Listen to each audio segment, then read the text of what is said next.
আল্লাহ রাসূল বলছেন, ইজা সালতা ফাসআলিল্লাহ, যদি কিছু চাও আল্লাহর কাছে চাও, ওয়া ইজা ইসতানতা ফাসতাইন বিল্লাহ, আর যদি কিছু চাইতে চাও, সাহায্য চাও, সাহায্য চাইবে আল্লাহর কাছে। কার কাছে? কোন মাজারে চাইবেন? কোন মাজারে চাইবেন? কোন কবরস্থানে চাইবেন?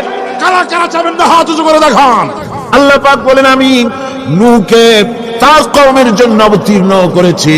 নূহ আলাইহিস সালাম তার কওমকে ডেকে বলেছেন, হে আমার জাতি, হে আমার সম্প্রদায়, এক আল্লাহ ছাড়া তোমাদের কোনো ইলাহ নাই, তোমাদের কোনো মাবুদ নাই, উপাস্য নাই, এক আল্লাহর গোলামি করো, তার দাসত্ব করো। নূহ আলাইহিস সালাম এই দাওয়াত পেশ করেছে। হুদ আলাইহিস সালাম সম্পর্কে কোরআন বলছে, ওয়া ইলা আদিন আখাহুম হুদা قال يا قوم اعبدوا الله ما لكم من إله غيره।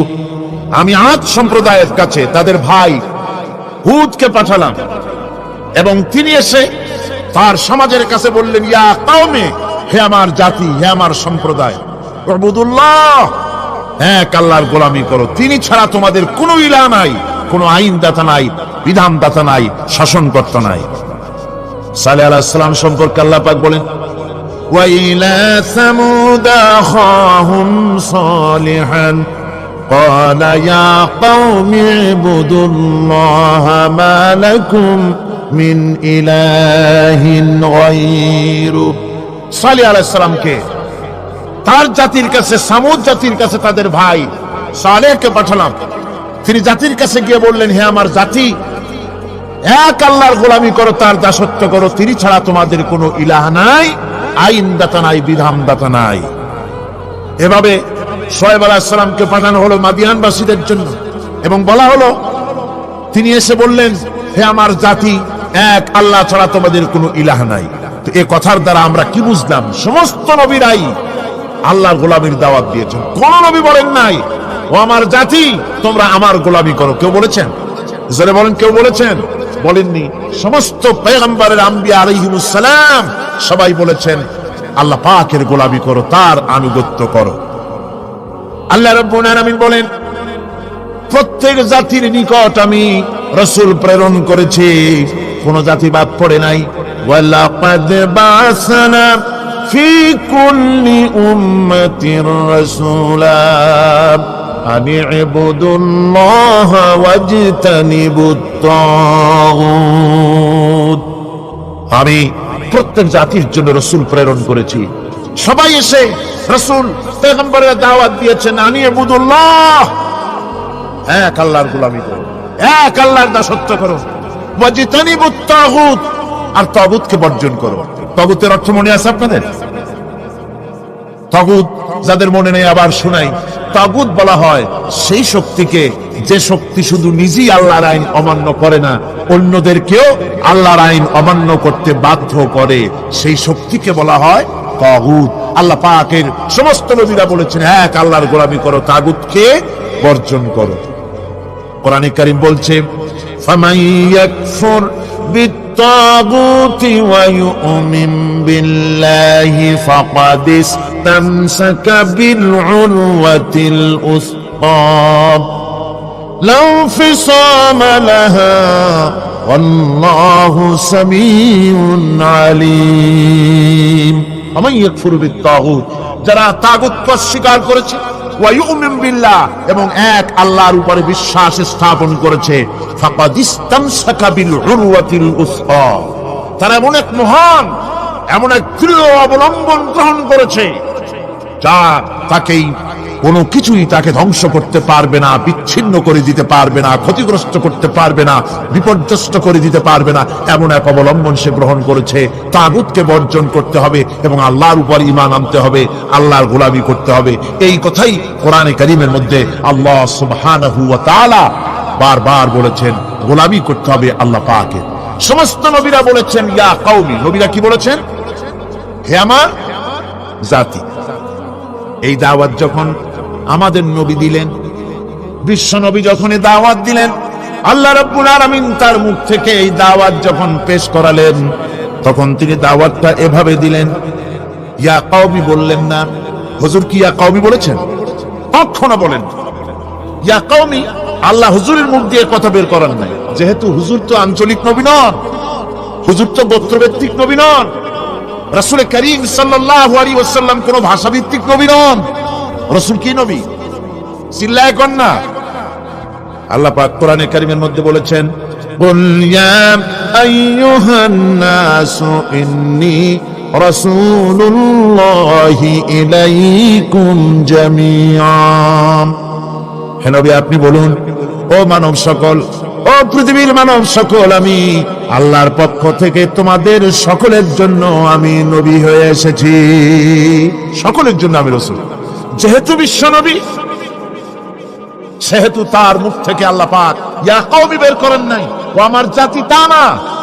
আল্লাহ পাক তার মুখ থেকে ইবাদতের দাওয়াতটা এভাবে তিনি পেশ করালেন, ইয়া আইয়ুহান নাসু উবুদু রাব্বাকুমুল্লাযী খালাকাকুম ওয়াল্লাযীনা মিন ক্বাবলিকুম লাআল্লাকুম তাত্তাকুন।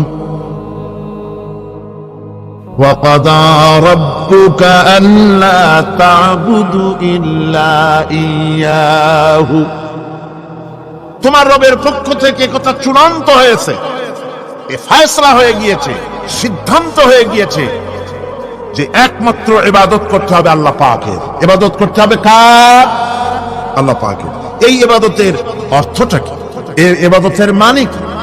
মানে হচ্ছে জীবনের সব জায়গায় গোলামিটা হবে কার? আল্লাহর গোলামি হবে, আল্লাহর আনুগত্য হবে, অর্থাৎ আল্লাহর হুকুম মাফিক জীবন চালাতে হবে। সেই ইবাদত আমরা মনে করেছি নামাজ হচ্ছে ইবাদত, রোজা হচ্ছে ইবাদত, যাকাত হচ্ছে ইবাদত, সদকা ফিতরা ইত্যাদি হতেছে ইবাদত, এগুলিকে ইবাদত মনে করেছি। কিন্তু মনে রাখতে হবে শুধু নামাজ, রোজা, হজ, যাকাত ইবাদত নয়, জীবনের মুসলমানদের সব কাজগুলি ইবাদতের মধ্যে হতে হবে, অর্থাৎ আল্লাহর হুকুম অনুযায়ী কাজ করলে তার নাম হবে ইবাদত। ব্যবসা করবেন, হুকুম মানবেন কার? জোরে কোন কার? জমিন চাষ করবেন, হুকুম মানবেন কার? আইন আদালত চালাবেন, কোর্ট কাছারি করবেন, আইন মানবেন কার? রাজনীতি করবেন, আইন মানবেন কার? সমাজনীতি চালাবেন, আইন মানবেন কার? জীবনের সব ক্ষেত্রে তার আইন মানতে হবে। আমরা এগুলিকে ইবাদত মনে করি না। আমাদের দেশের লোকেরা, এক শ্রেণীর লোকেরা এটাকে ইবাদত মনে করে না, ইবাদত মনে করে শুধুমাত্র নামাজ। আচ্ছা, নামাজ যদি শুধুমাত্র ইবাদত হয় তাহলে তার অর্থ কি দাঁড়াবে? তার অর্থ দাঁড়াবে এই যে 24 ঘন্টার ভিতরে নামাজ পড়তে সময় লাগে কতক্ষণ? কত? 5 ওয়াক্ত নামাজ পড়তে, উযু করে পবিত্র হয়ে যা নামাজ বিছায়া 5 ওয়াক্ত নামাজ পড়তে খুব বেশির বেশি 1 ঘন্টাই লাগুক। জি, 1 ঘন্টা, 100 ঘন্টা। তাহলে কি হলো অর্থ? অর্থ এই হবে 24 ঘন্টার ভিতরে আপনি 1 ঘন্টা 100 ঘন্টার জন্য আল্লাহর গোলাম, বাকি 22.5 ঘন্টা 23 ঘন্টার জন্য শয়তানের গোলাম হতে রাজি আছেন কেউ? রোজা যদি শুধুমাত্র ইবাদতের নাম হয় তাহলে তার অর্থ দাঁড়াবে 12 মাসের ভিতরে 1 মাসের জন্য আপনি আল্লাহর গোলাম, আর 11 মাস শয়তানের গোলাম। কে কে হবেন হাত তুলে দেখান তো। বোঝে নাই সেই জন্য হাত উঁচু করছে। বাকি 11 মাসের জন্য শয়তানের গোলাম হতে কেউ রাজি আছেন? তাহলে বোঝা যাচ্ছে নামাজ রোজাই শুধুমাত্র ইবাদত নয়। যেমন মানুষের হাত, এটার নাম কি? এইটার নাম কি? এটার নাম কি? এক একটা অঙ্গের এক একটা নাম। চোখ, নাক, মুখ, হাত, পা, এক একটার এক একটা নাম। তাহলে মানুষটা কই? সবটা মিলে মানুষ, সবটা মিলে কি হলো? মানুষ হলো। অনুরূপ ভাবে নামাজ শুধু ইবাদত নয়, রোজা শুধু ইবাদত নয়, এগুলি হচ্ছে ইবাদতের অঙ্গ, ইবাদতের পার্ট। নামাজ, রোজা, হজ, যাকাত, সাদকা, ফিতরা, ভালোবাসা, মানুষের প্রতি ভালোবাসা, পরের উপকার করা, মা বাপকে মহব্বত করা, শ্রদ্ধা করা, ভালো কাজের আদেশ করা, অসৎ কাজের নিষেধ করা, এই সমস্ত কাজগুলো মিলিয়ে হচ্ছে ইবাদত। কথা বুঝতে পেরেছেন? এই অর্থে নামাজ পড়াও ইবাদত, নামাজ না পড়াও ইবাদত। রোজা রাখাও ইবাদত, রোজা না রাখাও। মনের মধ্যে চিন্তায় পড়ে গেছেন হয়তো এখন যে নামাজ পড়া তো ইবাদত বুঝলাম, না পড়া ইবাদত আবার কোন ফতোয়া দিয়ে দিলেন? রোজা রাখা ইবাদত আবার না রাখা ইবাদত, এটা কেমন কথা বললেন? চিন্তা আসতে পারে। হ্যাঁ, কথা ঠিকই, নামাজ পড়া ইবাদত, না পড়াও ইবাদত।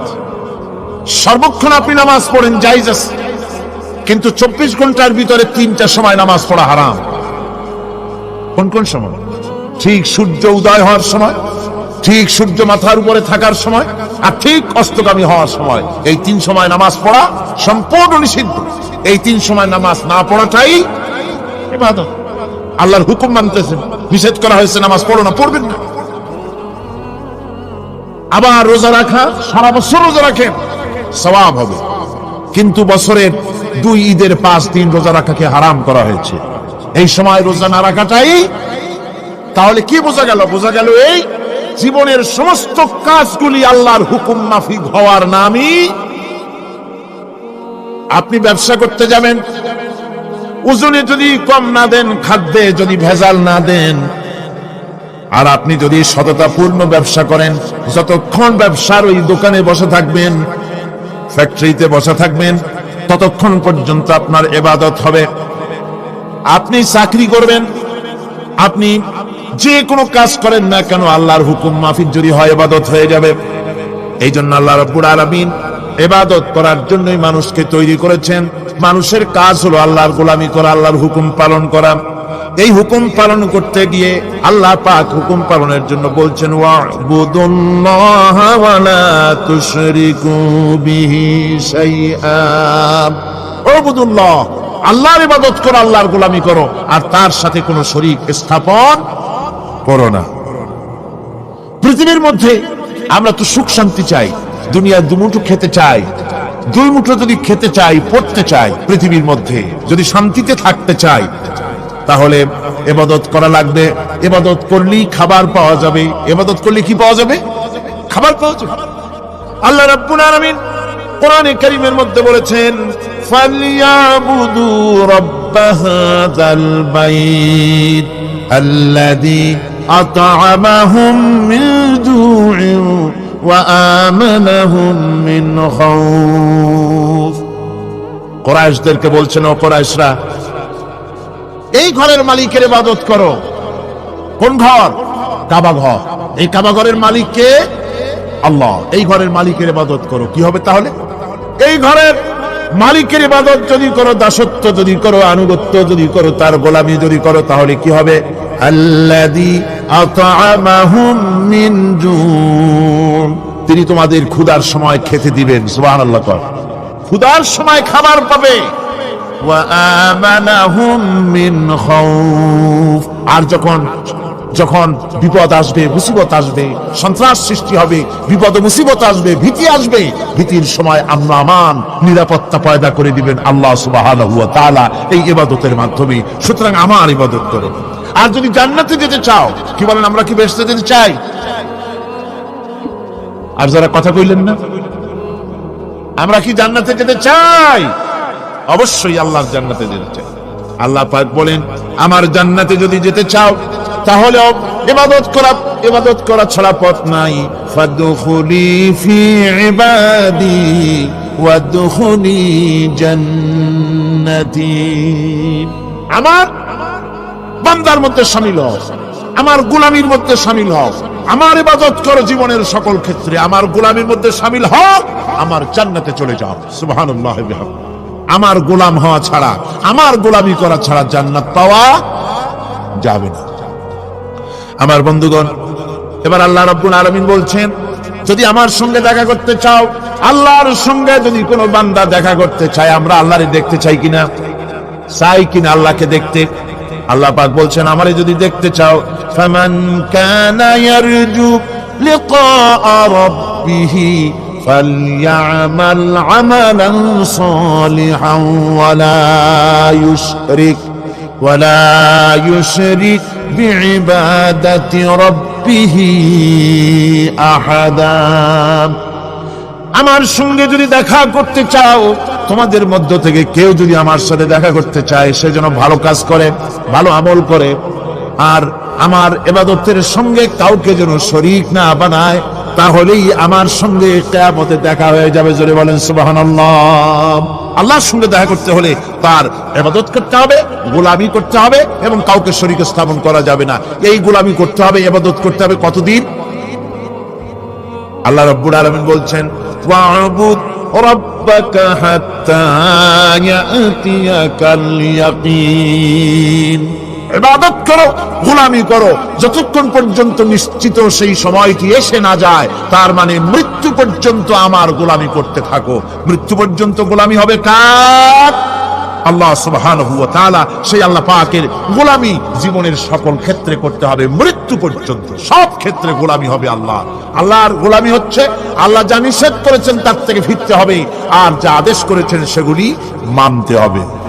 যারা নিজেদের সৃষ্টির উদ্দেশ্য বোঝে না, আল্লাহর সামনে মাথা নত করার পরিবর্তে অহমিকতা করে, অহংকার করে, আল্লাহর সামনে মাথা নত করে না, ইবাদত করে না আল্লাহ, তাদের সম্পর্কে আল্লাহ রাব্বুল আলামিন বলছেন ইন্নাল্লাযীনা ইস্তাকবিরুনা আন ইবাদাতি সায়াদখুলুনা জাহান্নামা দাখিরিন। যারা আমি আল্লাহর সঙ্গে অহংকার করে, আমার ইবাদত করে না, আমার গোলামি করে না, আমার সামনে মাথা নত করে না, অহংকার অহমিকতা করে যারা জীবন চালায়, আমি কিয়ামতের দিন তাদেরকে লাঞ্ছিত করব আর জাহান্নামে পাঠাবো। যারা আল্লাহর গোলামি করবে না, আল্লাহর ইবাদত করবে না, অস্বীকার করবে আল্লাহর গোলামিকে, অহমিকতা করে চলবে, তাদের জায়গা হবে কোথায়? জাহান্নামের মধ্যে। সুতরাং মানুষের মর্যাদা বাড়ে আল্লাহর গোলামিতে। মর্যাদা বাড়ে কিসে?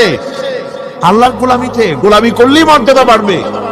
এই জন্য আল্লাহ পাক কোরআনের মধ্যে, কোরআনে কারীমের মধ্যে সবচেয়ে মাহবুব আল্লাহ পাকের মাহবুব বান্দাদের কথা যখন বলেছেন, তখন নাম নেন নাই, আব্দুন শব্দ ব্যবহার করেছেন, গোলাম বলেছেন, বান্দা বলেছেন। আমার বান্দা, বান্দা হচ্ছে মানুষের জন্য সবচাইতে বড় ডিগ্রি আল্লাহর পক্ষ থেকে। আলিম, ওলামা, পীর, বুজুর্গ, সাহাবী, পেগম্বর, নবী, রাসূল, সবচাইতে বড় খিতাব হচ্ছে আব্দ, আল্লাহর গোলাম হওয়া। আল্লাহর প্রিয় ডাক হচ্ছে আব্দ। মানুষকে আল্লাহ যাকে সবচেয়ে বেশি ভালোবাসেন, যাদেরকে বেশি ভালোবাসেন, তাদেরকে আব্দ বলেছেন। কি বলেছেন বলুন?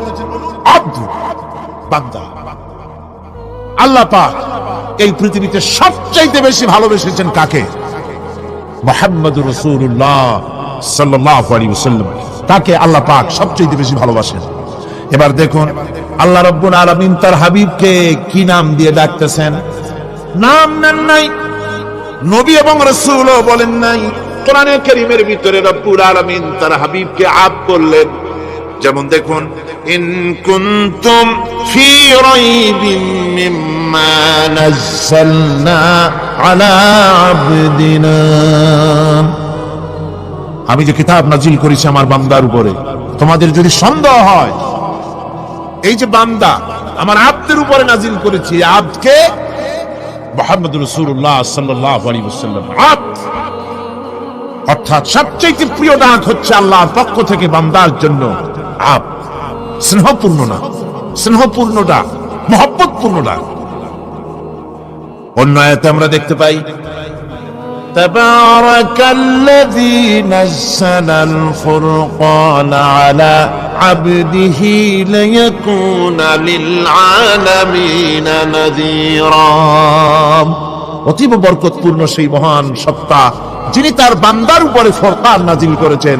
হুজুরের নাম নেন নাই, রাসূল বলেন নাই, বলেছেন আব্দ। কি বলেছেন? আব্দ, আমার বান্দা। এরপরে আল্লাহ রাব্বুল আলামিন অন্য আয়াতে বলেছেন সুবহানাল্লাযী আসরা বিআবদিহি লাইলাম মিনাল মাসজিদিল হারামি ইলাল মাসজিদিল আকসা। সমস্ত দুর্বলতা, অক্ষমতা থেকে মুক্ত সেই মহান সত্তা যিনি তার বান্দাকে রাতের একটি অংশে ইসরা করিয়েছিলেন। এখানে আব বলে আল্লাহ পাক বুঝিয়েছেন কার কথা? কার কথা বুঝালেন? রাসূল করিম সাল্লাল্লাহু আলাইহি ওয়াসাল্লামের কথা, তার কথাই বুঝালেন, তিনি হচ্ছেন আব। সুতরাং আবদিয়ত, গোলামি, আল্লাহর গোলামি হলো জীবনের সবচাইতে বড় কথা। আল্লাহর গোলাম হওয়ার চাইতে বড় আর কিছু নাই পৃথিবীতে। আমরা হচ্ছে আল্লাহর গোলাম। যারা বলেন আমরা কি? আমরা যে গোলাম, সে কথা বলতে মনে হয় কারো কারো একটু লজ্জা লাগে যে আমি চৌধুরী মানুষ বা অমুক একটা লোক, অমুক একজন সম্মানী লোক, গোলাম আমি, এটা বলা কি লজ্জার কথা। এরকম একটু মনে মনে কোনো অসুবিধা কারো হয় নাকি? জোরে কোন তো আমরা কি কার গোলাম? সুবহানাল্লাহ, আল্লাহর গোলাম। আমরা এমন মহান সত্তার গোলাম, মহান সত্তার বান্দা, যার সমকক্ষ এই পৃথিবীতে কেউ নাই, আকাশেও কেউ নাই। প্রচন্ড ক্ষমতার মালিক এমন এক মহান সত্তার গোলাম আমরা। সুতরাং গোলামিটা করতে হবে সব ক্ষেত্রে। গোলামিটা হচ্ছে না আমাদের গোলামি হচ্ছে না। আমাদের জমিনে আমরা জমিন চাষ করি, আল্লাহর গোলামি সেখানে করি না। জমিন চাষ করতে গিয়ে, লাঙ্গল দিয়ে চাষ করতে গিয়ে পরের জমিনের আইল ঠেলে না, এমন এলাকা খুব কম আছে। অবশ্য চট্টগ্রামের কথা ভিন্ন, এখানে ঠেলাঠেলি করে না, এখানেও করে। তো কেমন গোলাম হলাম? জমিনে চাষ করতেছি, পরের জমিনের আইল ঠেলতেছি, এটা নিষেধ করা হয়েছে, আমরা সেটা করতেছি। আল্লাহ নিষেধ করছেন সুদ খেও না, আমরা সে সুদের মধ্যে যাচ্ছি। আল্লাহ নিষেধ করেছেন জুয়া খেলতে, সেই জুয়া খেলা হচ্ছে। মদ খেতে নিষেধ করেছেন, সেই মদ খাওয়া হচ্ছে। অর্থাৎ যা যা নিষেধ করা হয়েছে সমাজের মধ্যে সেগুলি বেশি করে চলতেছে, ঠিক কিনা? তাহলে কি বান্দা হতে পারলাম? বান্দা হতে পারি নাই, গোলাম হতে পারি নাই। গোলাম হতে হবে আল্লাহ পাকের। কি হতে হবে জোরে কোন? গোলাম হতে হবে জীবনের সকল ক্ষেত্রে। আল্লাহর হক বান্দার উপরে কি, আর বান্দার উপরে আল্লাহর হক কি, এ ব্যাপারে একটি হাদিস এসেছে। ওয়ান মুআজ বিন জাবাল রাদিয়াল্লাহু তাআলা আনহু قال كنت رديف النبي صلى الله عليه وسلم على حمار فقال لي يا معاذ أتدري ما حق الله على العباد وما حق العباد على الله। হযরত মুআজ বলছেন, আমি রাসূল করিম সাল্লাল্লাহু আলাইহি ওয়াসাল্লামের গাধার পৃষ্ঠে হুজুরের পেছনে বসা ছিলাম।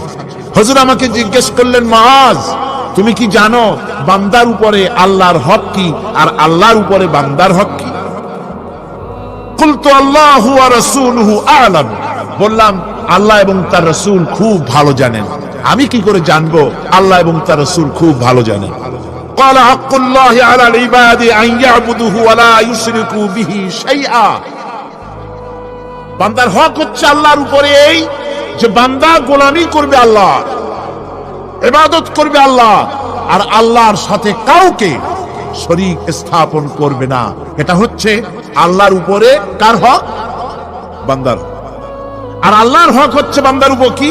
ওয়া হাক্কুল ইবাদি আলাল্লাহ আল্লাহ ইউআযযিবা মান লা ইউশরিকু বিহি শাইআ। বান্দার উপরে আল্লাহর হক হচ্ছে যে বান্দা আল্লাহর গোলামি করবে আর শরীক স্থাপন করবে না আল্লাহর সাথে, আল্লাহ তাকে শাস্তি দিবেন না। সুবহানাল্লাহ ওয়া বিহামদিহি। আল্লাহ তাকে আযাব দিবেন না, আল্লাহ তাকে শাস্তি দিবেন না। সুতরাং তাওহীদের আকীদা মজবুত হতে হবে। আখিরাতের কামিয়াবি এর উপরে নির্ভরশীল। আমরা যদি আখিরাতে কামিয়াবি চাই, কি বলেন, আখিরাতে কি আমরা জীবনের সফলতা চাই? জোরে বলেন, সফলতা চাই। আখিরাতের কামিয়াবি যদি চাই, জাহান্নাম থেকে যদি বাঁচতে চাই, বেহেশতে যদি যেতে চাই, তাহলে আকীদাকে মজবুত করতে হবে। আল্লাহর সাথে কাউকে শরীক স্থাপন করা যাবে না। এবং আল্লাহ সৃষ্টিকর্তা, কোরআনে পাকের শিক্ষা অনুযায়ী আল্লাহরে বিশ্বাস করি, এতটুকুন কথা বললেই তাওহীদের হক আদায় হয় না। তাওহীদের হক হচ্ছে আল্লাহ পাককে সৃষ্টিকর্তা, পালনকর্তা, বিধানদাতা, রিজেক দাতা, কল্যাণদাতা সবকিছু হিসাবে মানতে হবে। কাকে? আল্লাহ পাককে। জোরে সরে বলুন, কাকে মানতে হবে? সমস্ত ক্ষমতা হচ্ছে আল্লাহ। সমস্ত ক্ষমতা কার? আল্লাহর নাম নিতে শরম করে নাকি? তাহলে জোরে সরে কোন সমস্ত ক্ষমতা কার? আল্লাহ রাব্বুল আলামিনের এত বড় ক্ষমতা, সাগরকে নগর বানাতে পারেন, নগরকে সাগর বানিয়ে দিতে পারেন, এতিমকে রাষ্ট্রের মালিক বানায় দিতে পারেন, ধনীকে গরিব বানায় দিতে পারেন, গরিবকে ধনী বানায় দিতে পারেন, মৃত্যুকে জিন্দা করতে পারেন, জিন্দাকে মৃত্যু করে দিতে পারেন, পথের লোককে ধরে প্রেসিডেন্ট বানায় দিয়া ফুলের মালা দিয়া গলা থেকে পা পর্যন্ত ভরে দিতে পারেন। আবার আল্লাহ যদি নারাজ হয়ে যান, প্রেসিডেন্টের ফুলের মালার পরিবর্তে জুতার মালা গলায় দিয়া জেলখানার মধ্যে ঢুকাইয়া দিতে পারেন। তাহলে ক্ষমতাটা কার? বিশ্বাস করেন? সমস্ত ক্ষমতার মালিক আল্লাহ। আকীদা মজবুত হতে হবে। আমার মুসলমান ভাইরা, আকীদায় গড়বড় যদি হয়ে যায়, তাওহীদ বুঝতে যদি ভুল করেন, জীবন বরবাদ হয়ে যাবে। আর কিছু যদি না পারেন, অন্তত ঈমান ও আকীদাকে মজবুত করে যদি আল্লাহর দরবারে উঠতে পারেন, ফাকাদ ফাযা ফাওজান আযীমা, বিরাট কামিয়াবি আসবে কিয়ামতে। যদি আকীদাটাকে মজবুত করে না ওঠা যায় আল্লাহর দরবারে। সেজন্য আমি কোরআন আমাদেরকে কি শিখালো সেই কথাই বলছি। আল্লামাল কোরআন, কোরআন কি শিখাইছে? তাবিজ শিখায় নাই। কোরআন আমাদেরকে শুধুমাত্র মাথা ঝুলে ঝুলে তেলাওয়াত এটা শিখায় না। কোরআন তেলাওয়াত করতে হবে, বুঝতে হবে, আমল করতে হবে। কোরআন শিখাচ্ছে। কে শিখাচ্ছে? কোরআন। তার মানে কে? আল্লাহ। কে শিখাচ্ছে? আল্লাহ সুবহানাহু ওয়া তাআলা শিখাচ্ছে। বান্দা শোনো ভালো করে, ওয়াইয়ামসাসকাল্লাহু বিদুররিন ফালা কাশিফা লাহু ইল্লা হুয়া। আল্লাহ যদি তোমার কোনো ক্ষতি সাধন করতে চান, তাহলে সেই ক্ষতি থেকে তোমাকে কেউ রক্ষা করতে পারবে না। এটা হবে ঈমান। এটা কি? এই ঈমান যদি মনের মধ্যে আসে, আপনি বিরাট শক্তিশালী বিপ্লবী শক্তিতে পরিণত হয়ে যাবেন। আপনার যদি ঈমান থাকে যে দুনিয়ার কোন গুলির উপরে, কোন বুলেটের উপরে যদি আমার নাম লেখা থাকে, সারা পৃথিবী ওই গুলিবিদ্ধ হওয়া থেকে আমাকে বাঁচাইতে পারবে না। আর কোন গুলির উপরে, কোন বুলেটের উপরে যদি আমার নাম লেখা না থাকে, তাহলে গোটা বিশ্ব একযোগে প্রচেষ্টা করেও আমাকে গুলিবিদ্ধ করতে, এটার নাম কি? ঈমান। তাই আল্লাহ বলছেন যে আমি যদি কারো ক্ষতি করি, তাহলে এই ক্ষতি থেকে তাহলে তাকে কেউ বাঁচাইতে। ওয়াইয়ামসাসকা বিখাইরিন ফাহুয়া আলা কুল্লি শাইইন কাদির। আর আল্লাহ রাব্বুল আলামিন যদি কারো কল্যাণ করতে চান, তাহলে তার কল্যাণকে কেউ ফিরায় দিতে পারে না। কল্যাণ থেকে কেউ কাউকে কল্যাণ থেকে মাহরুম করে দিতে পারে না। তার মানে হলো, আল্লাহ যদি কাউকে চুল ধরে, মাথা ধরে, কল্লা ধরে উপরের দিকে টানে, আর দুনিয়া যদি তার পাও ধরে নিচের দিকে টানে, তাহলে দুনিয়া পারবে? পারবে?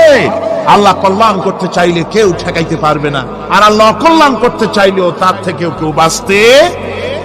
ওয়া হুয়াল কাহিরু ফাওকা ইবাদিহি ওয়া হুয়াল হাকীমুল খাবীর।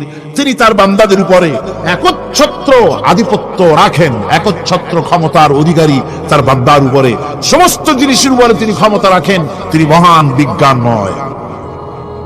এই তাওহীদ খুঁজে নিতে হবে। তাওহীদ অর্থাৎ আল্লাহ পাককে সমস্ত ক্ষমতার মালিক মনে করতে হবে।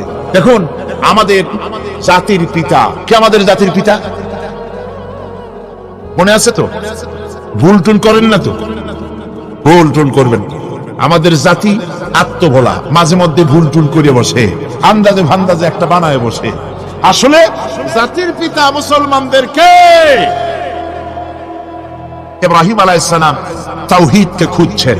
এই কোরআন শরীফ আল্লাহ পাক বলছেন তাওহীদ তালাশ করতেছেন। কে স্রষ্টা? সর্বোচ্চ ক্ষমতার মালিক কে? হযরত ইব্রাহিম আলাইহিস সালাম তার এই তাওহীদ খোঁজার, তাওহীদ অন্বেষণ কাহিনীটাকে রব্বুল আলামিন কোরআনে কারীমের ভিতরে জায়গা দিয়ে দিলেন দুনিয়ার মানুষকে বোঝাবার জন্য, শোনাবার জন্য। ফালাম্মা জান্না আলাইহিল লাইলু রাআ কাওকাবান ক্বালা হাযা রাব্বী। তিনি রব সন্ধান করছেন। কে আমার স্রষ্টা? সর্বোচ্চ ক্ষমতার মালিককে, আইনদাতাকে, বিধানদাতাকে, স্রষ্টাকে। কে তিনি? তাকে খুঁজছে। মনের ভিতরে চিন্তা, মস্তিষ্কে চিন্তা। হঠাৎ করে রাত এলো। পশ্চিম গগনে সুন্দর এক তারকা উদিত হলো, সান্ধ্য তারা।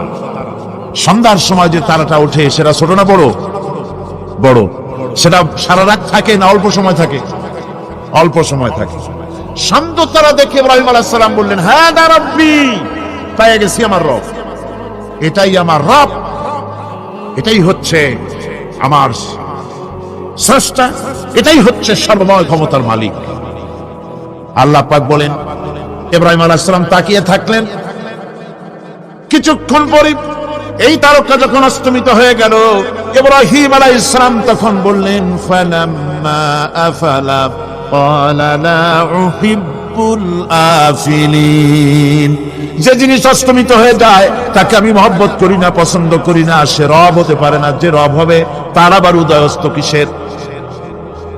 কিছুক্ষণ পরে চন্দ্র উদিত হলো, চাঁদ দেখে ইব্রাহিম আলাইহিস সালাম বললেন, ফালাম্মা রাআল কমারা বাযিগান ক্বালা হাযা রাব্বী। চাঁদ দেখে বললেন, এটাই আমার রব, এটাই আমার স্রষ্টা, এটাই আমার বিধানদাতা। ফালাম্মা আফালা ক্বালা লাইন লাম ইয়াহদিনি রাব্বী লাআকুনান্না মিনাল কওমিদ দাল্লিন। চাঁদ যখন অস্তমিত হয়ে গেল, ইব্রাহিম আলাইহিস সালাম তখন বললেন, আমার প্রকৃত পক্ষের যিনি প্রভু, যিনি আমার রব, তিনি যদি আমারে সত্যিকারের পথ না দেখান তাহলে আমি গোমরাহ হয়ে যাব, গোমরাহদের পথভ্রষ্টের অন্তর্ভুক্ত হয়ে যেতে পারি। চিন্তা করতেছেন আমার রবকে। তারকা দেখলাম অস্তমিত হয়ে গেল, চাঁদ দেখলাম ডুবে গেল, তাহলে আমার রবকে। সকাল চলে যাওয়ার পর যখন দেখলেন পূর্ব দিগন্ত থেকে সূর্য উদিত হয়েছে ডগমগ করে, সূর্যকে দেখে তিনি বললেন, ফালাম্মা রাআ আশ-শামসা বাযিগাতান ক্বালা হাযা রাব্বী হাযা আকবার। সূর্যকে দেখে বললেন, এটাই আমার রব আর এটাই বড় রব। যেহেতু চাঁদের আলো ছিল স্নিগ্ধ, সূর্যের আলো অত্যন্ত প্রখর, চাঁদের দিকে তাকানো যেত, সূর্যের দিকে তাকানো যায় না। এটাই আমার রব এবং বড় রব। হযরত ইব্রাহিম আলাইহিস সালামের এই ভুলও ভেঙে গেল। সন্ধ্যার আগমনে সূর্য যখন অস্তমিত হয়ে গেল, ইব্রাহিম আলাইহিস সালাম তখন ঘোষণা করলেন, ফালাম্মা আফালাত ক্বালা ইয়া কওমি ইন্নী বারীউম মিম্মা তুশরিকুন। সূর্য অস্তমিত হয়ে গেলে পরে তিনি বললেন, ইয়া কওমে, ও আমার জাতি, তোমরা যে জিনিস দিয়ে শিরক করো আল্লাহ রাব্বুল আলামিনের সাথে, আমি তার থেকে সম্পূর্ণ মুক্ত। আমি তোমাদের অন্তর্ভুক্ত, মুশরিক নই। আমার রবকে আমি চিনে ফেলেছি। সুবহানাল্লাহ, আমার রবকে আমি চিনেছি। ইব্রাহিম আলাইহিস সালাম ঘোষণা করলেন, ইন্নী ওয়াজ্জাহতু ওয়াজহিয়া লিল্লাযী ফাতারাস সামাওয়াতি ওয়াল আরদা হানিফা। জানেন আপনারা এটা? পড়েন, ইন্নী ওয়াজ্জাহতু ওয়াজহিয়া লিল্লাযী ফাতারাস সামাওয়াতি ওয়াল আরদা হানিফা ওয়া মা আনা মিনাল মুশরিকিন। নিশ্চয়ই আমার এই মুখমণ্ডলকে ফিরাই দিলাম, দুনিয়ার সব দিক থেকে মুখ ফিরাইয়া আমার এই মুখ ফিরালাম সেদিকে, সেই স্রষ্টার দিকে যিনি আকাশ, জমিন, চন্দ্র, সূর্য, গ্রহ, নক্ষত্র, সৌররাজি, মানব মণ্ডলী সবকিছুকে যিনি সৃষ্টি করেছেন, আমি তার দিকে আমার মুখকে ফিরিয়ে দিলাম। তিনি ছাড়া কোনো রব নাই, প্রভু নাই, আর আমি মুশরিকদের অন্তর্ভুক্ত নহি। হযরত ইব্রাহিম আলাইহিস সালাম তাওহীদকে বুঝে ফেললেন, আল্লাহকে চিনে ফেললেন। আমার বন্ধুগণ, আজ মুসলমান হয়ে আমরা আল্লাহকে চিনতে পারি নাই, আল্লাহর ওয়াহদানিয়তকে আমরা বুঝতে পারি। এজরে কন নাউযুবিল্লাহ। ভাস্কর্যের নাম করে মূর্তি তৈরি করা হচ্ছে বিভিন্ন জায়গায়, হচ্ছে না? আমার ভাইয়েরা, ভাস্কর্যের নাম করে, চেতনার নাম করে শহরে শহরে, বিশ্ববিদ্যালয়ের অঙ্গনে মূর্তি বানানো হতেছে, আর বলা হচ্ছে অমুক চেতনা, এটা অমুকের চেতনা, তমুকের চেতনা, এটা ভাস্কর্য বলা হতেছে। আসলে সমস্ত মূর্তি হতেছে মূর্তি। এই মূর্তিগুলি বিনাশ করার জন্যই আল্লাহর নবী এসেছিলেন। হুজুরকে প্রশ্ন করা হয়েছে, লিমা বুইস্তা, কেন প্রেরিত হয়েছেন, দুনিয়ায় কেন এসেছেন? নবী বলেছেন, বুইস্তু লিকাসরিল আসনাম, এসেছি পৃথিবীর বুকে মূর্তি বিনাশ করার জন্য। জোরে বলেন সুবহানাল্লাহ।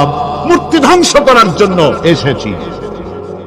আল্লামা ইকবাল, বিশ্বকবি, কবি সম্রাট আল্লামা ইকবাল বলছেন, বুত शकन उठ गए बाकी जू रहे बुतगर हैं, बुत शकन उठ गए बाकी जू रहे बुतगर है, इब्राहिम पे दर और पे सर आजर है।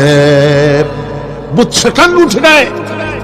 যারা প্রতিমা ভাঙতে এসেছিল পৃথিবীতে তারা বিদায় হয়ে গিয়েছেন। আজকে যারা বেঁচে আছে তারা ইসলামের নামে, মুসলমানের নামে প্রতিমা তৈরি করছে, মূর্তি তৈরি করছে। ইব্রাহিম पे दर और पे सर आजर है। এক সময় ছিল এমন যখন আজরের ঘরে ইব্রাহিম পয়দা হয়েছে, আর আজ ইব্রাহিমের ঘরে আজর পয়দা হচ্ছে। বন্ধুগণ, আল্লাহর ইবাদত পরিপূর্ণভাবে আল্লাহর জন্যই হতে হবে। মূর্তির সাথে, মূর্তি তৈরি করার সংস্কৃতির সাথে মুসলমানদের কোনো সম্পর্ক থাকতে পারে না। জোরে বলেন, পারে? পারে না। বিশ্ববিদ্যালয়ের অঙ্গনে, রাস্তার মোড়ে মোড়ে চেতনার নাম করে মূর্তি যারা বানাচ্ছেন গায়ের জোরে, আল্লাহর কসম, আল্লাহর দরবারে উঠতে হবে একদিন, সেদিন মজা টের পাবে। কারে বলে চেতনা? মূল চেতনা তো সেদিন জাগ্রত হবে। কারে বলে চেতনা? মূল চেতনা তো সেদিন জাগ্রত হবে। আজকে তো আসল চেতনা আসে নাই, চেতনা হবে সেই দিন। চেতনা কারে কয়? আজকে তো আসল চেতনা আসে নাই, চেতনা হবে সেই দিন। চেতনা কারে কয়? চেতনা কত প্রকার এবং উহা কি কি উদাহরণ সহ বুঝাইয়ে দেওয়া হবে। আমার ভাইরা, মাথা জায়গায় যেয়ে দেখবেন কি? শুধু মাথাই দেখবেন, আপনারও একটা মাথা দেখবেন, ও মাথা। আল্লাহ পাক তো গোটা ময়দান ভরে দিয়েছেন, আলহামদুলিল্লাহ। বলেন আলহামদুলিল্লাহ। মাঠে জায়গা নাই, রাস্তায় জায়গা নাই, দেখার জন্য আপনি আবার দাঁড়ান কেন? বসেন, আরামসে শোনেন। কার কথা শুনতেছেন? আল্লাহর কথা। সুবহানাল্লাহ। আমি প্রথম দিন বলেছিলাম, কোরআনের মাহফিলের চাইতে শ্রেষ্ঠ মাহফিল আল্লাহর আকাশের নিচে জমিনের উপরে আর নাই। হাদিস শরীফের ভিতরে এসেছে, এই মাহফিলে যখন আপনি আসতেছিলেন, হাজার হাজার ফেরেশতা আপনার পেছনে পেছনে এসেছে, আপনার আমলনামায় নেকি লিখেছে। রাসূলুল্লাহ বলছেন, বান্দারা যখন কোরআন শোনার জন্য, আল্লাহর জিকিরের জন্য, কোরআনের জন্য যখন চোখ বসে যায়, আল্লাহর রহমতের ফেরেশতারা মাহফিলের চতুর্দিকে তারা ঘিরে দাঁড়িয়ে যায় আকাশ পর্যন্ত। এই মাহফিল ঘেরাও হয়ে আছে ফেরেশতা দিয়া। কি দিয়া? কার কথা? আল্লাহ রাসূলের। ফেরেশতা দিয়ে গোটা মাহফিল ঘেরাও হয়ে আছে, আকাশ পর্যন্ত তারা দাঁড়িয়ে আছে। ফেরেশতারা বলতে থাকে, রব্বুল আলামিন, তোমার বান্দারা যতক্ষণ রাস্তায় ছিল ততক্ষণ নেকি লেগেছি, এখন মাহফিলে বসে গেছে, এখন কি করি? আল্লাহ পাক বলেন, আমার ফেরেশতারা, আমার বান্দারা যতক্ষণ মাহফিলে বসে থাকবে, ওদের প্রত্যেক শ্বাস এবং প্রশ্বাসের বিনিময়ে 10-10 করে নেকি লিখতে থাকো। প্রত্যেকটি শ্বাস প্রশ্বাসের বিনিময়ে নেকি লেখা হচ্ছে। সুবহানাল্লাহ। আপনারা পাড়ায় জান্নাতে বসে আছেন। মাজালিসুল ইলম হিয়া রাওদাতুম মিন রিয়াদিল জান্নাহ। এটা জান্নাতের টুকরা, আপনারা বসে আছেন। জোরে কোন সুবহানাল্লাহ। কারো বাপের কথা বলা হচ্ছে না, কার্ল মার্কসের কথা নয়, লেনিনের কথা নয়, পৃথিবীর কোন মানুষের কথা নয়। কথা হচ্ছে আমার আল্লাহর কথা। কার কথা? আর হচ্ছে তার হাবিব বিশ্বনবী জনাব মুহাম্মদ রাসূলুল্লাহ সাল্লাল্লাহু আলাইহি ওয়াসাল্লামের কথা। আমার ভাইয়েরা, সুতরাং তাওহীদ, তাওহীদ, তাওহীদকে বুঝতে হবে, বিশ্বাস করতে হবে, তাওহীদের উপরে জীবন গড়তে হবে। তাওহীদ হচ্ছে বিশ্ব মানবতার জন্য ঐক্যের প্রতীক। তাওহীদই পারে বিশ্ব মানবতাকে ঐক্যবদ্ধ করতে, আর কোনো জিনিসই পারে না। আমার ভাইরা, কোরআনে কারীম বলছে, কুল ইয়া আহলাল কিতাবি তাআলাউ ইলা কালিমাতিন সাওয়াইন বাইনানা ওয়া বাইনাকুম আল্লা না'বুদা ইল্লাল্লাহ। ঐক্যের কথা, বিশ্বব্যাপী মানব মণ্ডলীর ঐক্যের কথা, ইউনিটির কথা, স্বাধীনতার গ্যারান্টির কথা, মানবতার কথা, মানুষকে বেঁচে থাকার কথা। হে নবী বলুন, হে আহলে কিতাবেরা, এসো, তোমরা, আমরা, তোমরা আর আমরা এমন একটা কথায় ঐক্যবদ্ধ হই যা তোমাদের জন্য আর আমাদের জন্য সমভাবে প্রযোজ্য। কথাটা কি? কথাটা হচ্ছে আল্লাহ না'বুদা ইল্লাল্লাহ। আল্লাহ ছাড়া কারো গোলামি করব না, আল্লাহ ছাড়া কারো গোলামি করব না। এটা মানো। ও দুনিয়ার মানুষ, খ্রিস্টান হও, ইহুদি হও, হিন্দু হও, নাসারা হও, আওয়ামী লীগ হও, বিএনপি হও, জাসদ হও, খাসদ হও, বাসদ হও, যাই হও না কেন, যারা মানুষ সব এক হয়ে যাও, আল্লাহ ছাড়া কারো গোলামি করব না।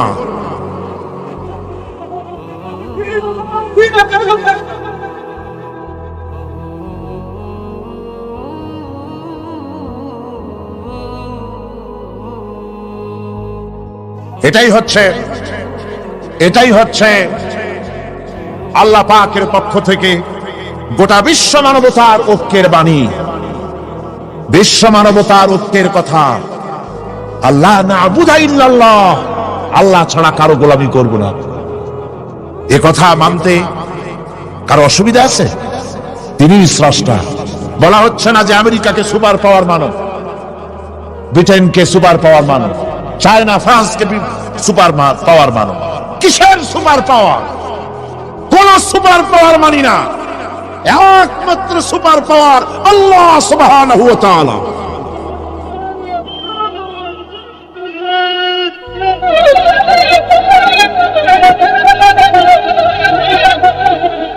সেই আল্লাহ সুবহানাহু ওয়া তাআলা তিনি বলছেন, পৃথিবীর মানুষেরা তোমাদের সৃষ্টি করেছি আমি, সুতরাং ঘোষণা করো আল্লাহ ছাড়া কারো গোলামি করব না। সকলের জন্য কি সুন্দর কথা, সাওয়াইন বাইনানা ওয়া বাইনাকুম, তোমাদের জন্য আর আমাদের জন্য সমান।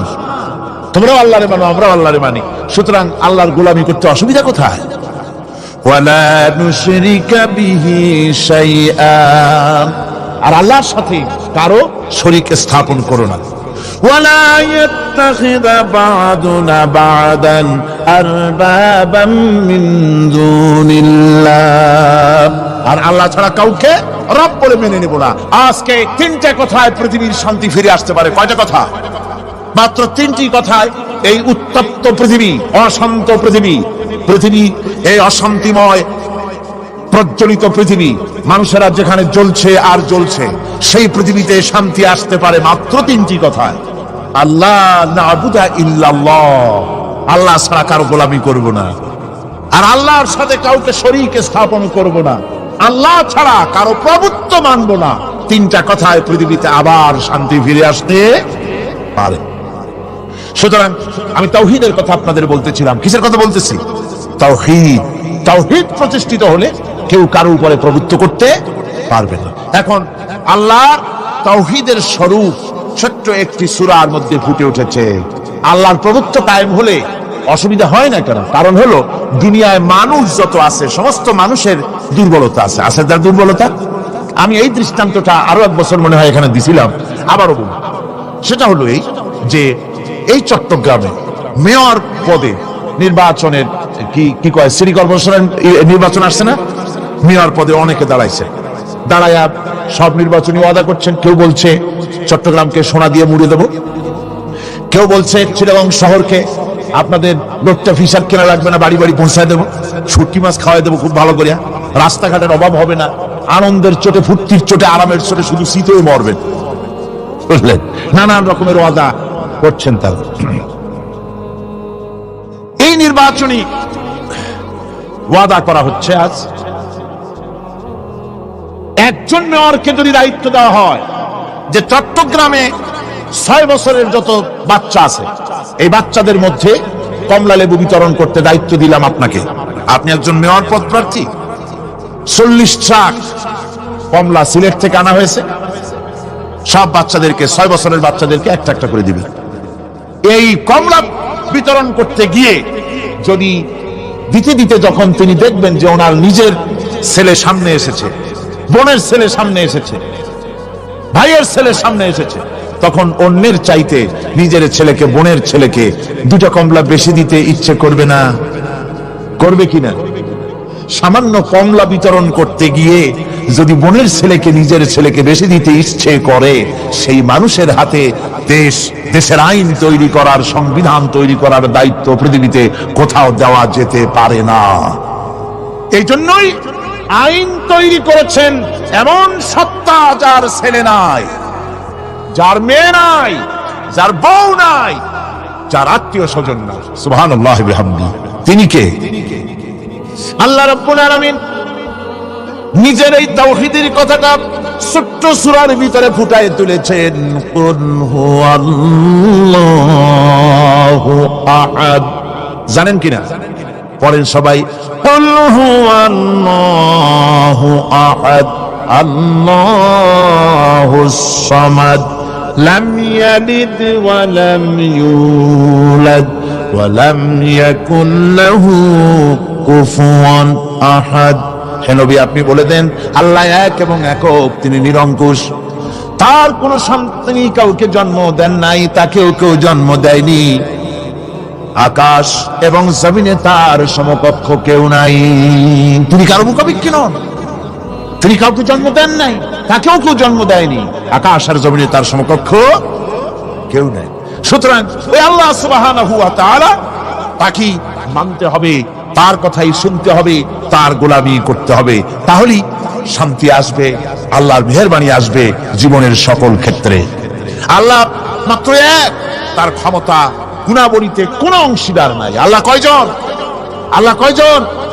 এক আল্লাহ, অদ্বিতীয়, তার কোনো শরীক নেই, তার কোনো অংশীদার নেই। কোরআনে কারীম আল্লাহ রাব্বুল আলামিন বলছেন, وجعلوا لله شركاء الجن وخلقهم وخرقوا له بنين وبنات بغير علم। এগুলি কথা জানা সত্ত্বেও আল্লাহর সাথে শরীক বানায়ো না, আল্লাহর সাথে কাউকে অংশীদার বানায়ো না, তার কোনো ছেলে নাই মেয়ে নাই, অথচ তিনি সবাইকে সৃষ্টি করেছেন। সুবহানাহু ওয়া তাআলা আম্মা ইয়াসিফুন। পবিত্রতা সেই আল্লাহ পাকের, এবং তিনি তার সম্পর্কে যে চিন্তা করে লোকেরা যা কিছু বলে, এর থেকে আল্লাহ পাক ঊর্ধ্বে। আল্লাহর সন্তান স্থাপন করে তারা বলে যে আল্লাহর ছেলে আছে। নাউযুবিল্লাহ। কোরআন শরীফে আল্লাহ পাক বলেছেন খ্রিস্টানেরা আল্লাহর ছেলে বানাইছে। ওয়াকালাতিন নাসারাল মাসীহ ইবনুল্লাহ। খ্রিস্টানেরা বলেছে মসিহ হচ্ছে আল্লাহর পুত্র। নাউযুবিল্লাহ। আবার ইহুদিরা তারা বসে থাকলো না, ইহুদিরা বলল ওয়াকালাতিল ইয়াহুদু উযাইরুন ইবনুল্লাহ। ইহুদিরা বলল উযাইর হচ্ছে আল্লাহর পুত্র। নাউযুবিল্লাহ। আবার আরেক শ্রেণীর লোক হলো, তারা বলল পৃথিবীতে যত মেয়ে আছে সমস্ত মেয়েগুলি হলো ফেরেশতাগুলি, সব মেয়ে, আর এই মেয়েগুলি সব আল্লাহ। নাউযুবিল্লাহি মিন যালিক। আল্লাহ রাব্বুল আলামিন প্রতিবাদ করলেন, আলাকুমুয যাকারু ওয়া লাহুল উনসা তিলকা ইযান কিসমাতুন দিযা।